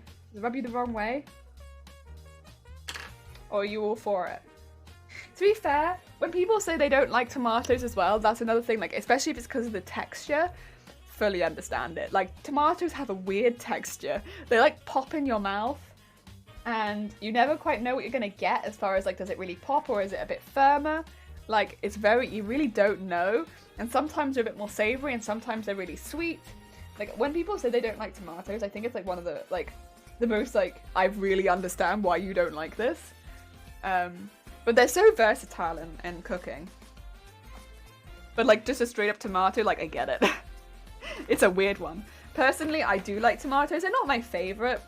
And I can't eat them without skinning them first. But I do like them.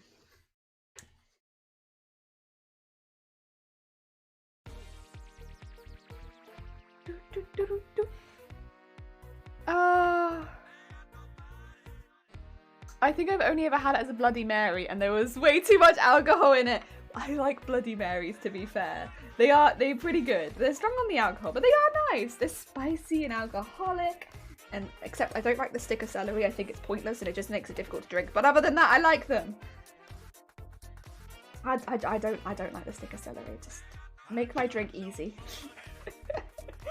I'm sure it's just, you know, other garnishes don't make the drink more difficult as much as that bloody stick of celery, but... Oh, I go in the bathroom, hair, floor covered in hair dye, walked in to see I was crying, he nearly had a heart attack. Oh no! Oh, bless you! Oh, to be fair, again, like, I feel like we've all had drunk stories where we've been in similar positions. If you're someone who drinks, it's a horrible feeling, but, you know, oh.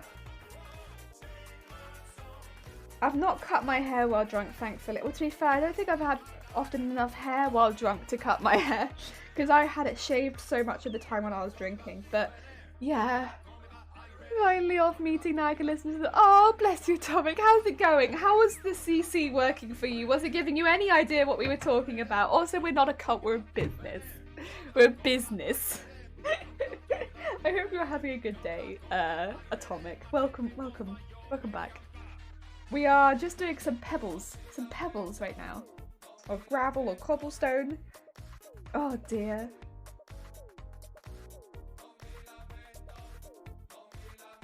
Have I gone bigger than this time? Yeah, a little bit, but that's okay.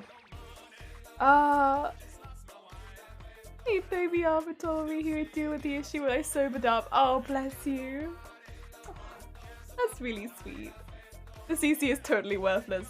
It's difficult. It's a shame because I think probably if you have a different accent than me, maybe it picks up an American accent better than it picks up mine. But I think with my accent, it does struggle with a lot of words, and they're often like the focal point of the sentence, right? And then when it's the focal point of the sentence and it's not picking up necessarily, it gets a bit confused. And that's a shame. Yeah, it's what it is. Oh damn, another word. Oh, bless you. Take care, Tomic. Good luck with the meeting. I hope that it goes well at least. We'll just be here. Throw pebbles. It's all right. Ah. Oh dear. Right, let's do the little pebbles down here. Again, I will just be checking the time because I don't want to go too over right now because there's a couple things I need to actually do between stream today as well. I'm not going to do any more highlighting today, but I do want to make some, I don't know if assets is the right word, but potentially assets for a stream next week that I need to make. And I think today might be one of the best days to make them. I'm going to try and make some of those between streams today, because I'll be downloading this stream anyway, and I think that's a good time. I probably won't upload the streams until after the second stream, but I think I can download the assets between streams. That's the plan. This is why having a planner would be a good idea for me, I think, because it's like just knowing when I can do things like that. Sometimes I get a bit confused with it all, like I need to be making these assets and doing the downloading, and what can Bob do at once? I'm not sure. Bob gets very confused and then overheats and dies. I just don't know. Have you decided what tomorrow's stream will be? I'm not 100% sure, truthfully. There's something that I'd like to do, but I'm not sold on it 100% yet. So I'm going to see how I feel later this evening. Like last week I knew what I was going to do. This week I'm not 100%. I'm between two things. So yeah, I'm not 100% because I think what I should do is game, because it is meant to be my relaxing break in the middle of the week, which, not to say that I don't enjoy sewing, because I absolutely do, but I get very, very, what do you call it? I do a lot of sewing, and I should probably not always be focusing so hard and stuff like that. So it's meant to be my relaxing break. But if I enjoy something else more, maybe I'll do that instead, even if it's not gaming. That's why I'm a bit like, I'm not sure. So I'm thinking about it, because like there is a game that I would like to play, but I don't know if I want to play it as much as I want to do something else. But then I'm not sure if the something else is as relaxing as playing the game. I'm so sorry, my voice is just... Stop it! We want to talk! Ah, dear. Yeah, I'm a little bit unsure, truthfully.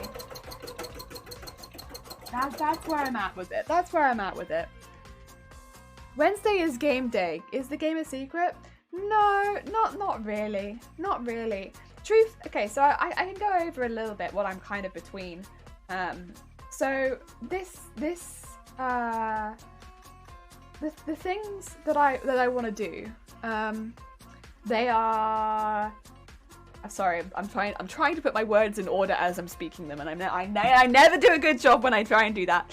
So the things that I want to do, there are two of them. The game, I would like to try and do some Animal Crossing.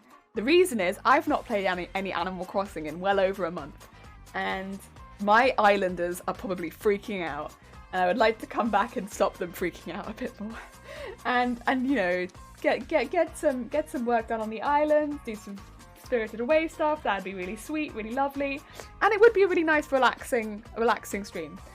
But the thing that I think I would want to do also would be pattern work. I've got all these patterns that I'd love to have a go at, which is not this cosplay, but it would just be really fun to like go over, which is some of the stuff that I'm doing this evening, and stuff like that, which would just be really fun, just working with patterns, right? And yeah, I'd just be, you know, doing some pattern-y stuff. But then I'm like, that's not relaxing, is it though? That's not relaxing. That's doing that. If you do Animal Crossing, that'd be awesome. I can open my island and you can come see it. Ooh, what kind of island? You have a Mario themed. Oh, of course, because all the Mario stuff is there now as well. I haven't played since that update. That's how behind I am in Animal Crossing. Ah, someone put the extra 31% on and save us all. I'm sorry. That sounds sick. DJ. Oh, we ran out of bobbin. So that's where I'm at. I'm not sure between those two of what I'd actually enjoy doing more. Yeah? I'm confused. Let me just trim this off and then I'll fill the bobbin up again. But you know, it's difficult because I think I would enjoy both of them. It's not that I wouldn't enjoy one of them and it's like I'd be forcing myself to do it. I would enjoy both, but I'm in a dilemma because I would enjoy both of them. There's so much I want to do in so little time. There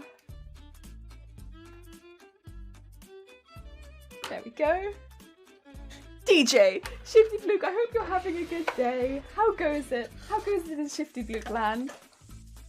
Also, anyone who doesn't know Shifty is a Sweet Bean streamer. They do a lot of very, very cool stuff, and they do a lot of world building, and definitely check them out if you don't know them already. I started a whole brand new island a few months ago, so now I need to get friends to come over again. Oh, bless you, Atomic. I see, yeah, because I had that same issue when I started my new island. I was like, I know no one. I have a statue that you could take and put in a museum. Aww. For thinking that I need an extra. Oh, fair enough.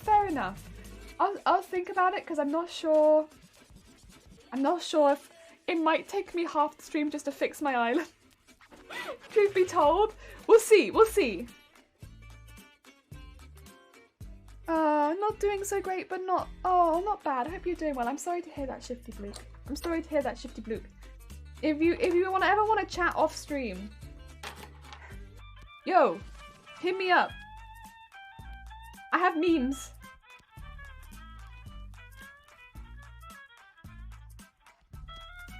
I have memes for days. I could help you pick weed. I'm not inviting people onto my island. I'm absolutely not doing that. I've done that before and it's a mess. No, I've spent no offense, Atomic, but if you know Twitch. If you invite one person onto your island, well, you have several more slots, right? And then no. Nah, I'm not gonna be doing that. That's very kind of you, but no. No. I've spent a long time on this island already. No. Oh dear. Not unless it was like a specific like planned stream, I think. Then maybe. But outside of that, I the nerves. You know what I mean? Did they actually? You might know this, Atomic. Did they give you more slots to design things in Animal Crossing recently? Or am I making that up out of my ass? Out of my ass. Did I make that up? I think I saw something like that on Twitter, but I might have made that up. Oh dear. Thanks, I appreciate the spiciest memes with Worsty. We were talking about tomato. Do you like tomato juice, Shifty Luke? Are you a fan of the tomato juice or not? I can't remember. I can't remember who likes tomato juice. That's why you need, you need to be careful of who you invite. Absolutely. Because especially if you're someone who spends a lot of time. I will say I really like the dream codes because then people can come over and see your island without having to, you know, come over as a guest and like rip everything up, right? I like the dream codes a lot. I think that's been a really good addition. Like one of the best, honestly. I really like the dream codes. But yeah, you have to be so careful. Don't do custom designs at all. Oh no, that's fair enough. That's fair enough. Don't worry about it. I was just wondering because I'm a really big fan of the custom designs, and on my old map I completely ran out. And I'd have heard somebody talking about more, but I could be wrong. Tomato juice, can't say I'm a fan, just the sauce. That's fair. That's fair. We were talking about like Bloody Marys, but without the Robbie. I tried cancelling this, but then I found a horse head and a note that said German on the bed. So yeah, Robbie! Robbie! Robbie! We would never! Also, I hope you're having a good day, Robbie. Thank you so much for popping by, and thank you so much for the sub for 3 months. Heck. Very kind of you. We were talking about, yeah, boobs, bras, booty, pickle, tomato juice. Yeah, that's about the order of things today.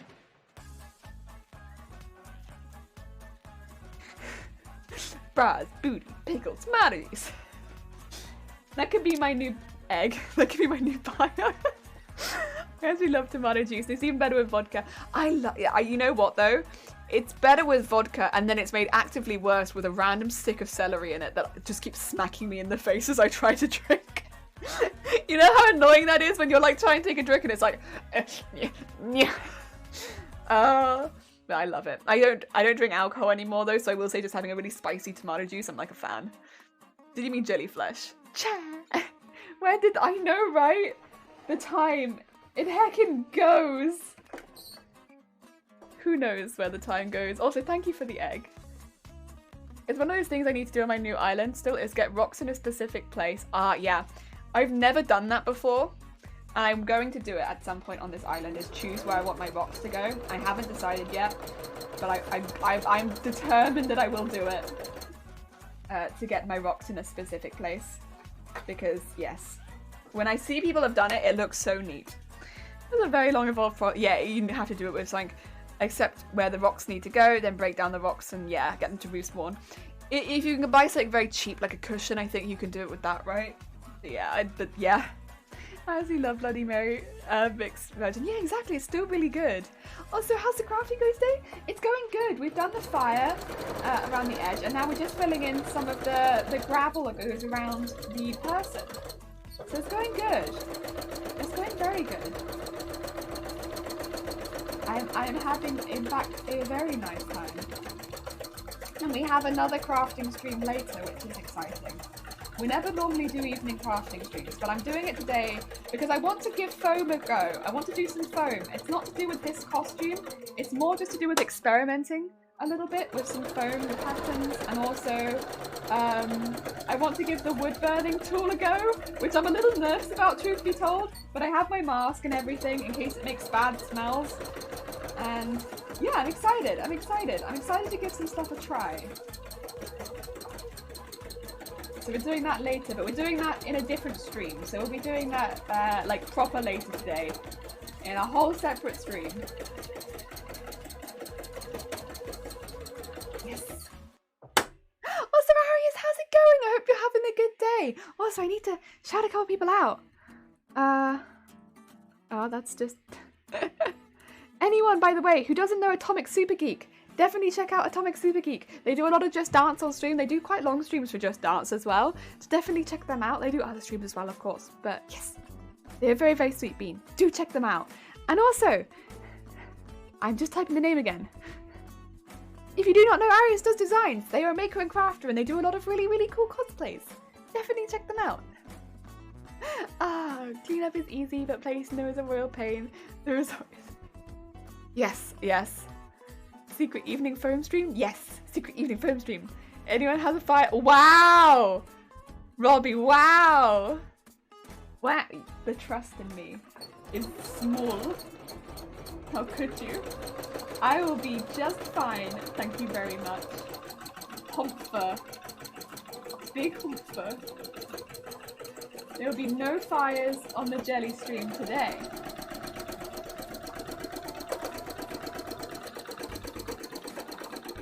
Everything's gonna be just fine.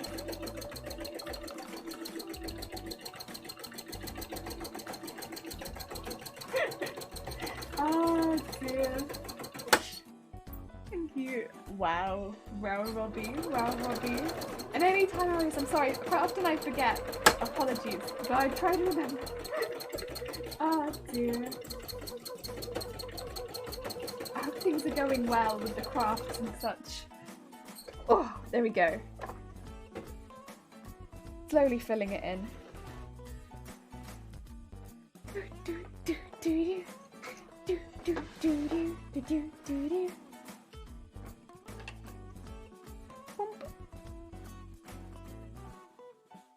And trim off some of these threads off the back. There we go. Whew. Oh. See, and we'll move the hoop now. Shifty Bloke! Secret foam stream height. Secret foam stream height. Secret, secret, secret, secret.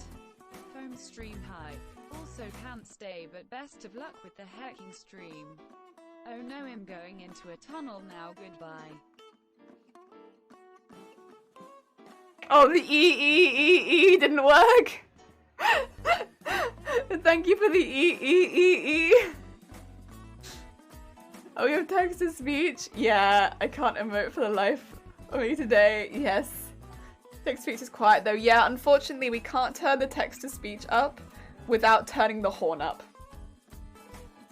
Downside. And you know what? I'm just not willing to turn the horn up. Not willing to. I'm not doing it. No. No louder horn. So that's that, yeah. The text to speech is on 100 as far as that goes. Yeah. I'm not turning it up. You don't mind a louder horn. I mind a louder horn. No fire today. Okay.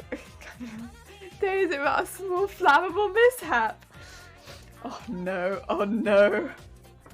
We did do some fire embroidery earlier, but we finished it. It was just up here.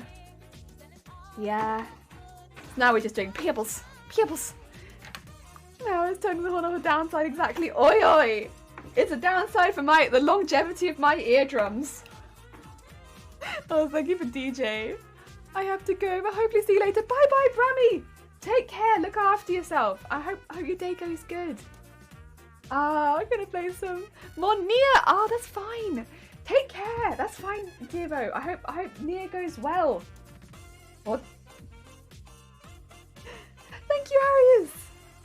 Appreciate it. Oh dear. We're just slowly filling bits in. It takes a minute.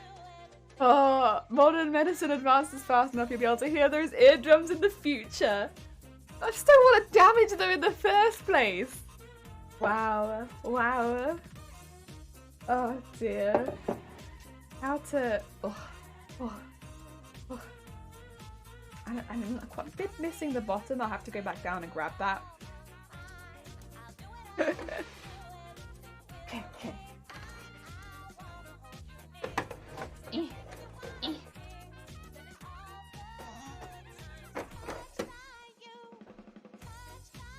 There we go. That is down, isn't it? Yeah, it is down. Let's get this down to near the bottom and around the edge of this.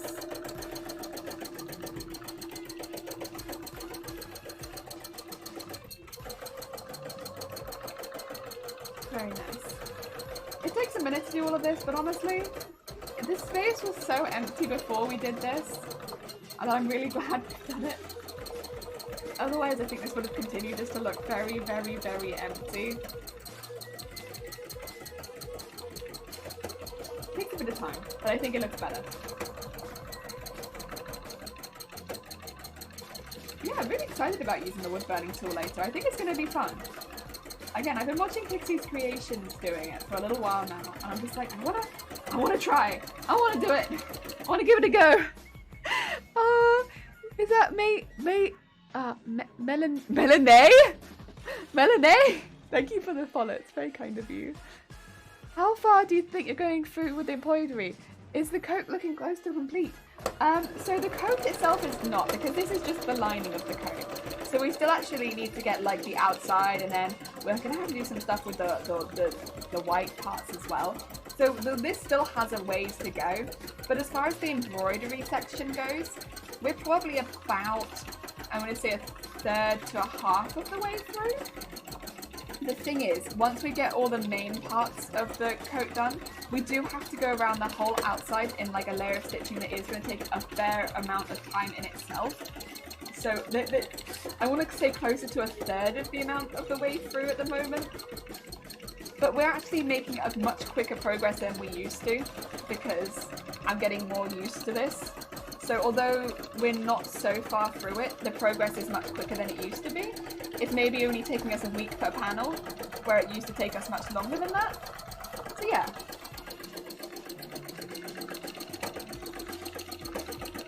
With a bit of focus, we can probably zoom through some of this.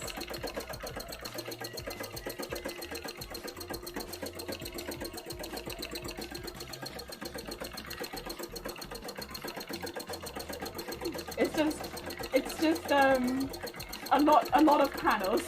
Well, there's 8, I think. And we finished one. We finished 2.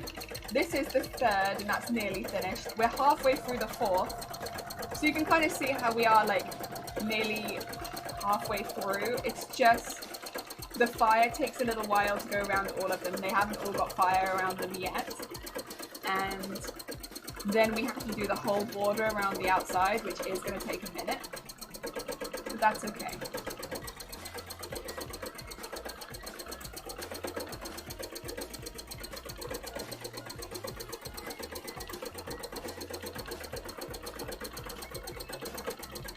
So it's a little difficult to give it like a very, very accurate one, but like I can give a rough one, if that's okay.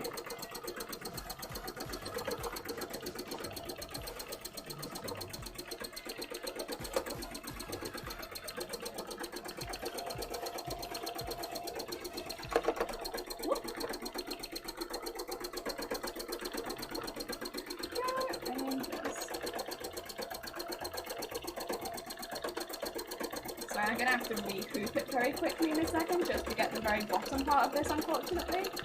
It's not quite low enough to get the bottom. Let's go do that. We have a movie night last night. Ah, the new Mortal Kombat movie. What do you think? I thought the code was way smaller. Yeah, it's really big. It's really big. The code is huge. But it also means the embroidery should look really impressive once it's done, because it'll be like a huge painting, like a work of art on the inside of the coat, right? Which is kind of what I wanted it to look like. I wanted it to look like a work of art just got inserted into the coat, right? And it's kind of stylized like Madoka, which is what I wanted. I wanted it to be like a very stylized work of art just got flopped into the costume. Like, it's not going to be everyone's cup of tea, but I like it. And hey, it's my costume. That's why, like, this is half the coat, bear in mind, on this side. So when I, like, start laying it out, you have the piece down here. This is the taily piece that comes down. That's going to need some extra pieces behind it. And so it goes all the way up there. We've got more up here as well that needs some outlining and such. And then it's going to come all the way around, like, with all of this fire and stuff like this. And like border the entire bottom of the coat. So it's going to be quite an intense piece, but I think it should look really cool. I think it should look really cool. And then that goes all the way up to the last border finishes here. Yeah, it's got quite a ways to go. But in like a good way. In like a good way. It's worth a watch, more of a prequel of the Origins. Okay, okay.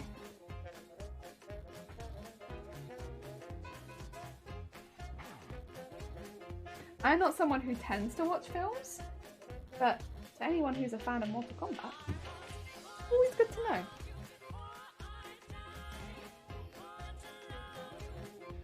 Oh yeah. I'm gonna move this so that it doesn't get knocked. There you go, there you go. And I think the reason I showed this piece is because this is like the most, at the moment, accurate representation of what all the panels are going to look like. But even then it's not super accurate because it doesn't have the fire from the bottom panel coming into it. So yeah. But that's all I'm saying. I tend to talk too much. Oh, you may forget seeing the movie. Heck. No, that's fair, that's fair. So yeah, we have the bottom panel here that will end up going into this panel. But we need, because it's so close to the edge, we'll end up doing a lot more of this with the feed not dropped. And we'll use the walking foot to just go backwards and forwards with it. So it'll be a little bit different then. And that's just to make sure that we're not bunching it up. Yeah, we have to be a bit careful with it around the edge. So we'll be darkening all of this with flames that will be much darker. So we get that shading. Yeah. So we'll predominantly be using, the colour we're using now in black to go into the edges. But that's why we've left a lot of it. I think it should still look really, really good though. It still look really good. And yeah, that's the plan. That's the plan. But that's also why we've left it all around like here and stuff like that. Is so that we can blend these into the darker colours. But again, that's going to take a while and we're going to do all that in one go. Because it's going to be a lot. It's going to be a lot. And we'll also need the machine on a completely different setting that won't change the entire way around it. Whereas all this, we need it on the setting we've got it now. Which is, again, not changing. So you might as well keep it on that setting rather than changing every few seconds just to go around the edge. I really love how it looks with all of the fire around each scene though. I think it just looks so dramatic and so cool.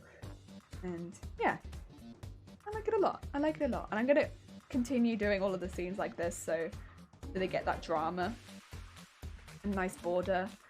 And again, it's very stylized, but I think in like a very cool way. I think you have to look quite closely to see what's happening in the scene. But I think that's okay. I think that's okay.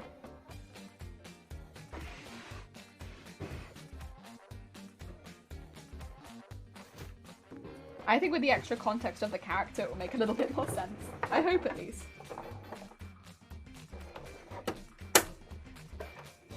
Right, let's get the rest of these done. And where are my stitches? There they are. Just the starting thread I'm trimming off there so I don't sew it under.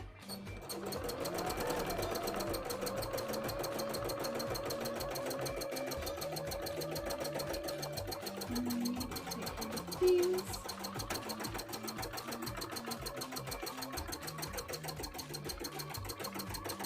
I'm also going to have to give this a really good wash once it's done to get all of the chalk out of it, because there's so much chalk down in all of this.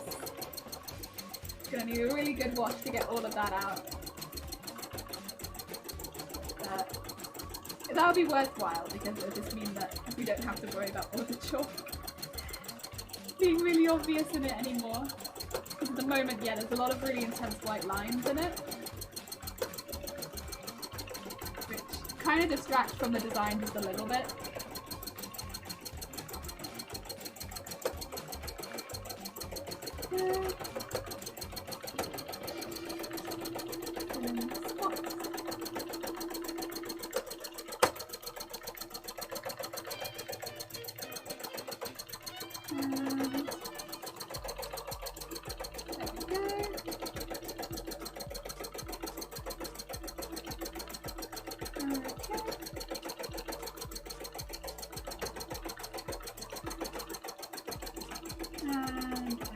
This is where I missed before because I couldn't quite reach it. From the rest of the coat and the bonus stream later. Oh, that's fine, Robbie. Take care. Look after yourself. Thank you for popping by. Hope you enjoy the rest of your day. I won't be able to stay around for too much longer anyway. Oh my god. Thank you for the horns, eh? Sometimes it sounds like a machine fire gun. I know. It is quite a loud machine, this one. Well, so Saffra, I hope you're having a good day. Excuse me. I need to change the hoop again. I need to go up the other side. Yeah, I'm like keeping an eye on the time because I will need to eat lunch pretty soon so that I don't eat dinner really, really late.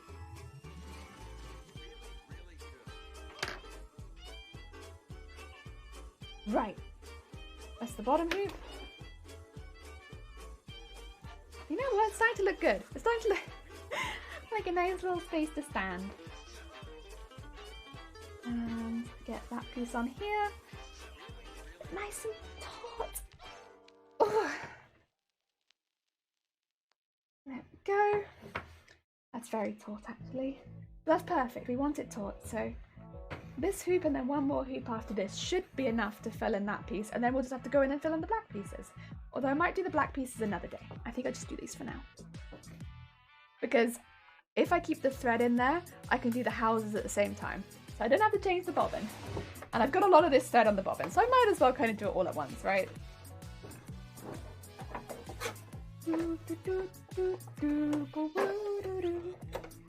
Oh! Wait! Bella! Heck! Well, thank you so much for the sub. That's very, very kind of you. Jeez. Well, thank you so much. Oh, welcome in. I hope you are having a lovely day. We're just here, sewing and gravel. Jeez.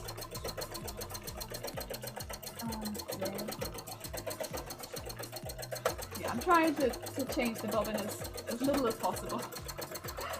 And use up all the thread on the bobbin before I change it. That's mainly laziness, but I don't know. It works, it works. Right. Bring it close up to here. Go up around the circles that we've done in the red to try and blend it.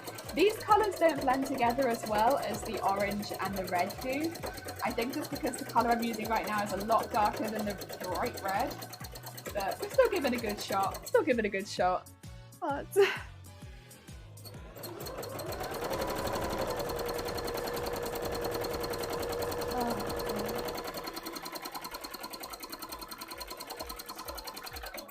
That's okay. We give it a good shot, and it does blend well with the black, to be fair, which goes on the other side of it. It's just this bit. It'd almost be good if I had an in-between colour, but I don't want to put an in-between colour in just for this part when I'm trying to keep it with a really limited colour scheme. So it feels like it would be a waste of the things that I'm trying to do.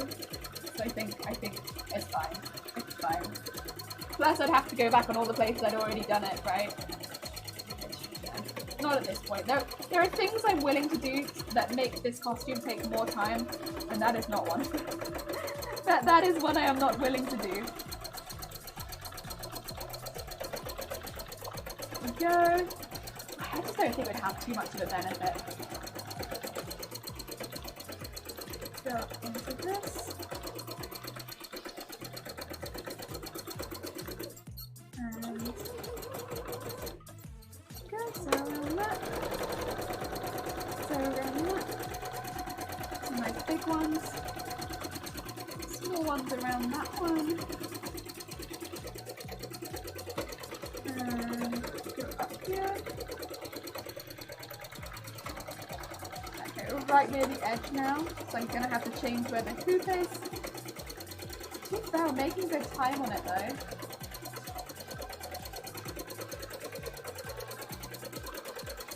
And okay, do that as the last one, and let's change the hoop. Looks amazing, and if I'm not wrong, your work generally has the same color harmony group with the heck.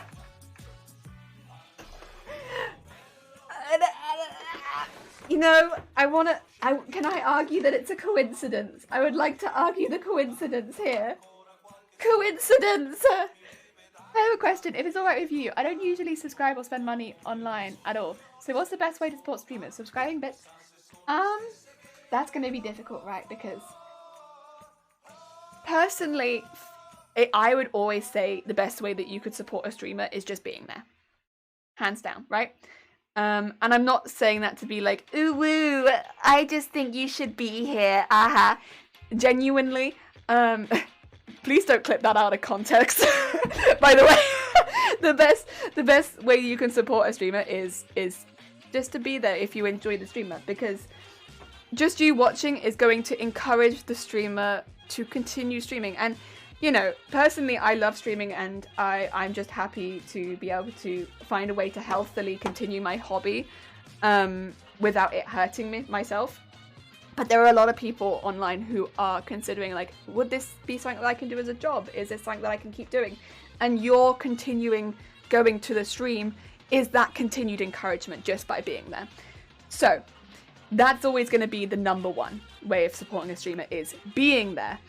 Number two, if you are a chatty person and you feel like contributing, chatting. Don't feel like you have to, because a lot of people are not that sort of person, and I never want to force someone.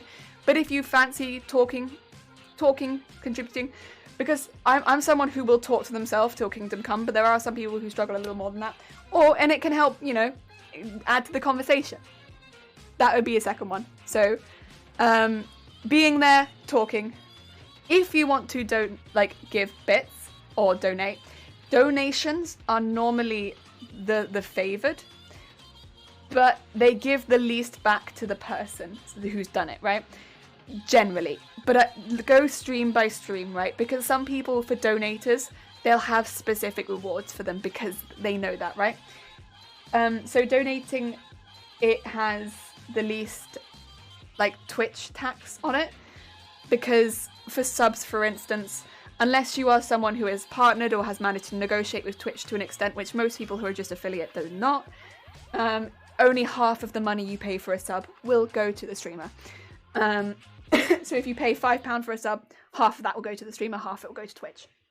Sorry.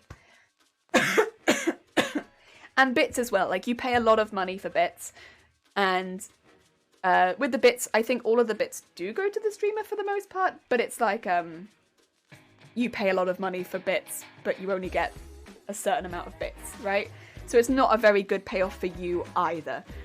So bits and subs, not as much, but with subscriptions, for instance, you get a lot of emotes out of it. And I don't know, I guess with subs, there's something about seeing your own emotes back in chat. It's always like, people like them, I'm glad, right?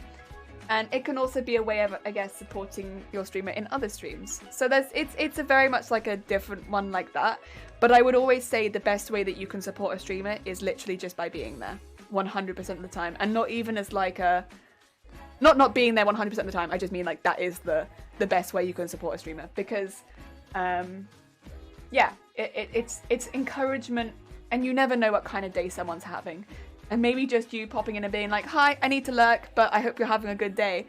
It's like someone's watching.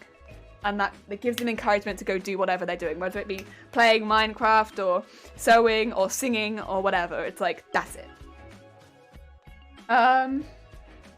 Having people here gives you someone to actually talk to. Yeah, I mean, I would always say, I personally, I do this as a hobby. I want to sew in a way that's healthy for me and keeps me in a good place and doesn't make me hyperfixate, but also means that I can sew and I'm not not afraid to sew, but not nervous about sewing because I'm worried that I'm going to make myself ill or anything like that. So I can be productive while sewing in a good, healthy environment. And that's been really good for me. And it also means that I can chat with people, because otherwise I don't leave the house very often. I'm not very well and I don't leave the house a lot. So that's been really, really good for me. And so Twitch has been great for that. But this isn't, I have another job. This is my hobby. So just being here is going to be the number one for me. If you want to support, it's going to be whatever is the best for you, really. If you already have bits, then that's going to be the best for you. If you're interested in the emotes and you want to subscribe, that's going to be the best for you. If donations are easiest for you and you don't want to put anything through Twitch, that's going to be the best for you. And any contribution is always incredibly appreciated. I think most streamers will put it into food or the stream or general living. It's always very appreciated, isn't it? But it's whatever's best for you. And yeah, it was going to be appreciated regardless, right? Like, no one's going to be like, oh, thanks for donating bits, but I wish you'd given me a sub instead. Like, no one's going to. And if they do, get out.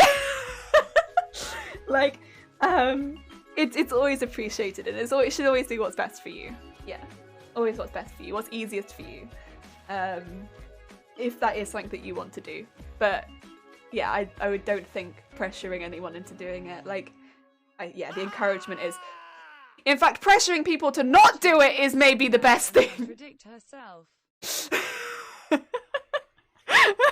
Damn, I hadn't even read it. Oh, thank you for the bits, Winged. It's very kind of you. Damn, I should have read it first. Oh dear. Sorry, Winged. That's very kind of you. Unless it's Winged and then you yell at Winged. Unless very specifically Winged is the person who donates bits to you, and then you have every right to scream at them. Or Shifty Bluke. Oh dear. Thank you so much for the explanation. Whenever I don't chat too much, it's because I watch when I'm working. Yeah, but love your stream in the community. Thank you so much. That's very, very kind of you. Jeez. Jeez. It's very sweet. I think that's the same for me. See, I go into a lot of streams and I'm very lurky. But I love the streams that I watch. I love like every single stream that We're being bullied for being supported. Bullied. I love that. Bullied. Spook bullied. Heck yeah. Spook bullied. Bless you. Thank you so much. Also Shifty. We also scream at Shifty. We do. You also scream at each other. Like, Shifty literally donates bits to scream at you. Oh. No, that's very sweet of you. Thank you so much. You don't have to do it. It's very kind. But yeah, I think, like, this is the thing as well with, like, I'm very much a lurker in a lot of the streams because of the same reasons, right? But even if you're not working on something, a lot of people just, you don't want to chat. You just want to be there and have a good time. I especially in busier chats, I often like, you know what? I just want to relax and watch this happen, right? I just want to relax and watch this happen. And but I still would argue that just your presence and being there is an encouragement. Personally, I don't keep viewers on a lot of the time because it makes me very nervous. But for a lot of people who do keep viewers on, just that little added, like, little boop when somebody joins, that's your encouragement right there. You didn't have to say or do anything. You're just being there. That's like, it's a little beep of encouragement. Booyah! Booyah! Brie! Black Rainstorm, how's it going? What ho! Oh dear, I hope you're having a good day. Welcome, welcome. Oh dear. Yeah.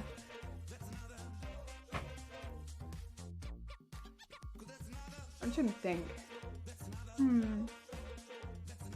I think also Horn is encouragement. Horn is encouragement. Horn and DJ and all of that. Yes. Heckin' encouragement. And egg. Oh yeah. Sometimes you'll be having like a bad sewing and somebody will be like, you're having a bad time? Egg. It's like, thanks. Winged. Horn is encouragement. Shifty 96 miffed. Oh man. Okay. Shifty got so close to having his sorry, also thank you so much for the 100-bit Shifty, but I just wanted to rant on your behalf a little bit. So Shifty was so close to having Shifty 6. Thank you for the horn. That's very kind of you. Shifty was so close to having Shifty 69 as their emote prefix. But they got Shifty 96 instead.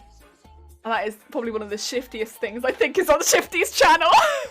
Instead of Shifty 69, it was Shifty 96. For anyone who isn't a streamer, you don't get a choice in that. It's given to you by Twitch.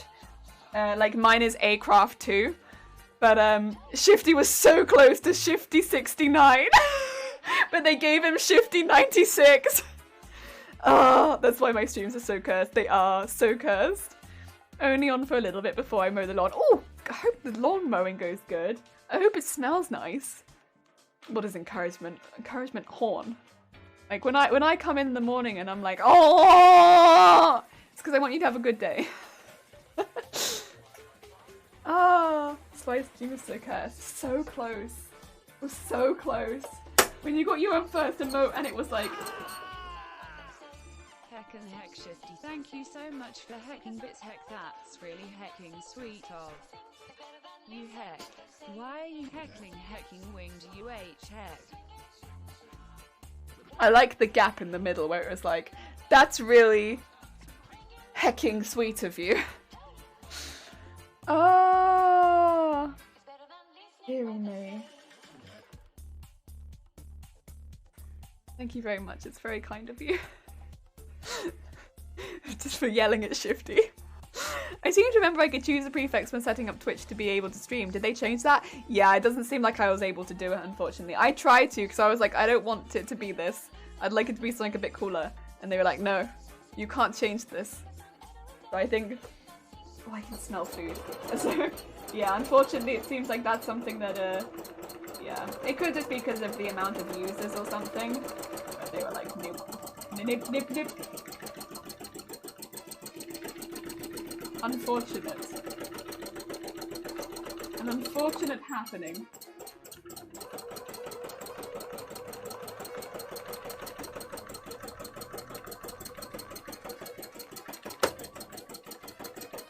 Oh, I smell broccoli. I recognize that smell anywhere. That smells very tasty. I'm a very big fan of broccoli. I love broccoli. I think broccoli is delicious. It is like one of my favorite vegetables. It has to be cooked good, but like, oh, a good old cooked broccoli. I love that.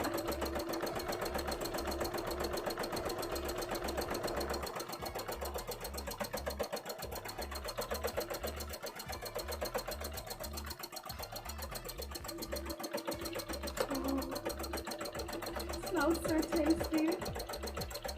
Cooked broccoli.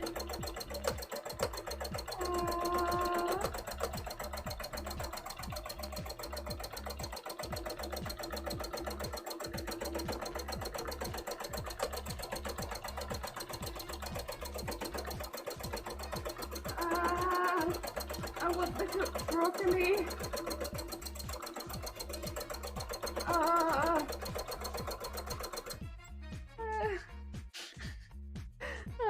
Only partners can change it now. Also Particles, how's it going? I hope you're having a good day. Oh, I might have to go in a minute because something smells really tasty and I want it really badly. This summer, one hacking streamer is going to face off against a duck egg. Don't miss the cinematic event of a decade. Crafty Jelly, Wintier Wyvern, Deimos Erebus. 0, Shifty Look and Wing Edger in. Heck, I forgot the name of the film.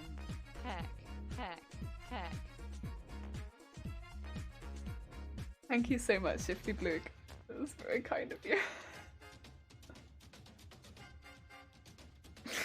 It sounds pretty good when you put it like that. Also, I like the 0, it's just 0. Oh, so the broccoli ghosts are just haunting Jelly's so room. That's what it smells like. But like in a good way. Like, I'm kind of alright with it, except that I'm very hungry now. It's like instant hunger.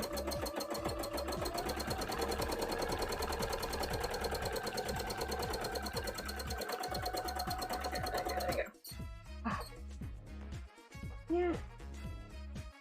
Oh. The film is Rise of the Duck Egg. Rise of the Duck Egg. Oh, of course. Detective Jelly, Rise of the Duck Egg. Who is the bad guy? Is it Wee Wee? And then there's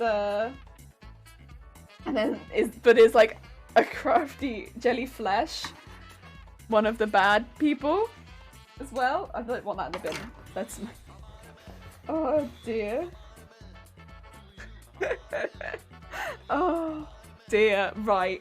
I'm gonna have to end it there. I'm hungry. There's broccoli in the house. Did she call Winter Wee Wee? Wait, do you not know the lore of Wee Wee? Wait, Wee Wee! Wee wee. It's Ducking when it sets up the second film where Wee Wee becomes jellyflesh. Oh, I see. I see. Oh, okay. So first off, Winter is Wee Wee. So I really don't know how I can go much deeper than that, actually, thinking about it. But somebody shortened, I think it was Minimal, shortened Wee Wee's name to Wee Wee. And since then, Wee Wee has been called Wee Wee. And isn't it just perfect, though? Isn't it just perfect? Isn't Wee Wee just perfect? Like, actually? Do you not just love Wee Wee being Wee Wee? Oh my god. Right. I'm gonna have to... Wee Wee, it is. I'm gonna have to end the stream there. What I will say, though, is we are going to be streaming again a bit later today. So we're going to be streaming again at about 6 o'clock, and I'm going to be doing some foam work, where we're going to be attempting to make some shoulder stuff, but mainly I'm going to be attempting some wood burning on foam, which I've not really done, but I'm very excited to try. I want to give it a good go. I've got all the stuff, and I'm very excited to try it, so fingers crossed that it goes well. But I you know, that's what I want to use these random evening streams for, is basically just experimenting with stuff that I want to give a go. And if it goes well, it goes well. If it's something I need to practice, it's something I need to practice. Foam work? No, phone work. Like foam, like a foam, like for cosplay. Like cosplay for, oh, I see. You're messing with me. I get it. Okay, but because we're going to be using some wood burning tools, it seems very poignant that we will raid, in fact, Pixie's creations, because Pixie uses wood burning all the time, and that seems just right. So that's what we're going to be doing. We're going to be raiding somebody who is basically very, very knowledgeable in the wood burning scene. Let's do that. They basically use wood burning all the time, but they also do wood burning tools on wood as well as paper. So they are very, very talented. We are going to be using wood burning tools on foam. So, you know, you can get an idea of what it looks like when it's done well here. And then later, if you want to, you can see it done badly. No, it should be fun. It should be fun. I'm not going to burn the house down. I'm not going to burn the house down. It's going to be fine. And I have a mask too. Oh, thank you, Aaron. Thank you, everyone. I hope everyone has a lovely rest of your day. I hope everyone really enjoys it. And yeah, if we're doing something tomorrow. I'm not sure what we're doing tomorrow, but we'll work it out. Also, I'm off Strudel. How goes it? Yeah, so everyone take care. See you all around at some point. Either it be it later today or tomorrow or later this week, who knows. And yeah, enjoy the rest of your day. God damn it, Winged. I'll see you soon. Take care, everyone.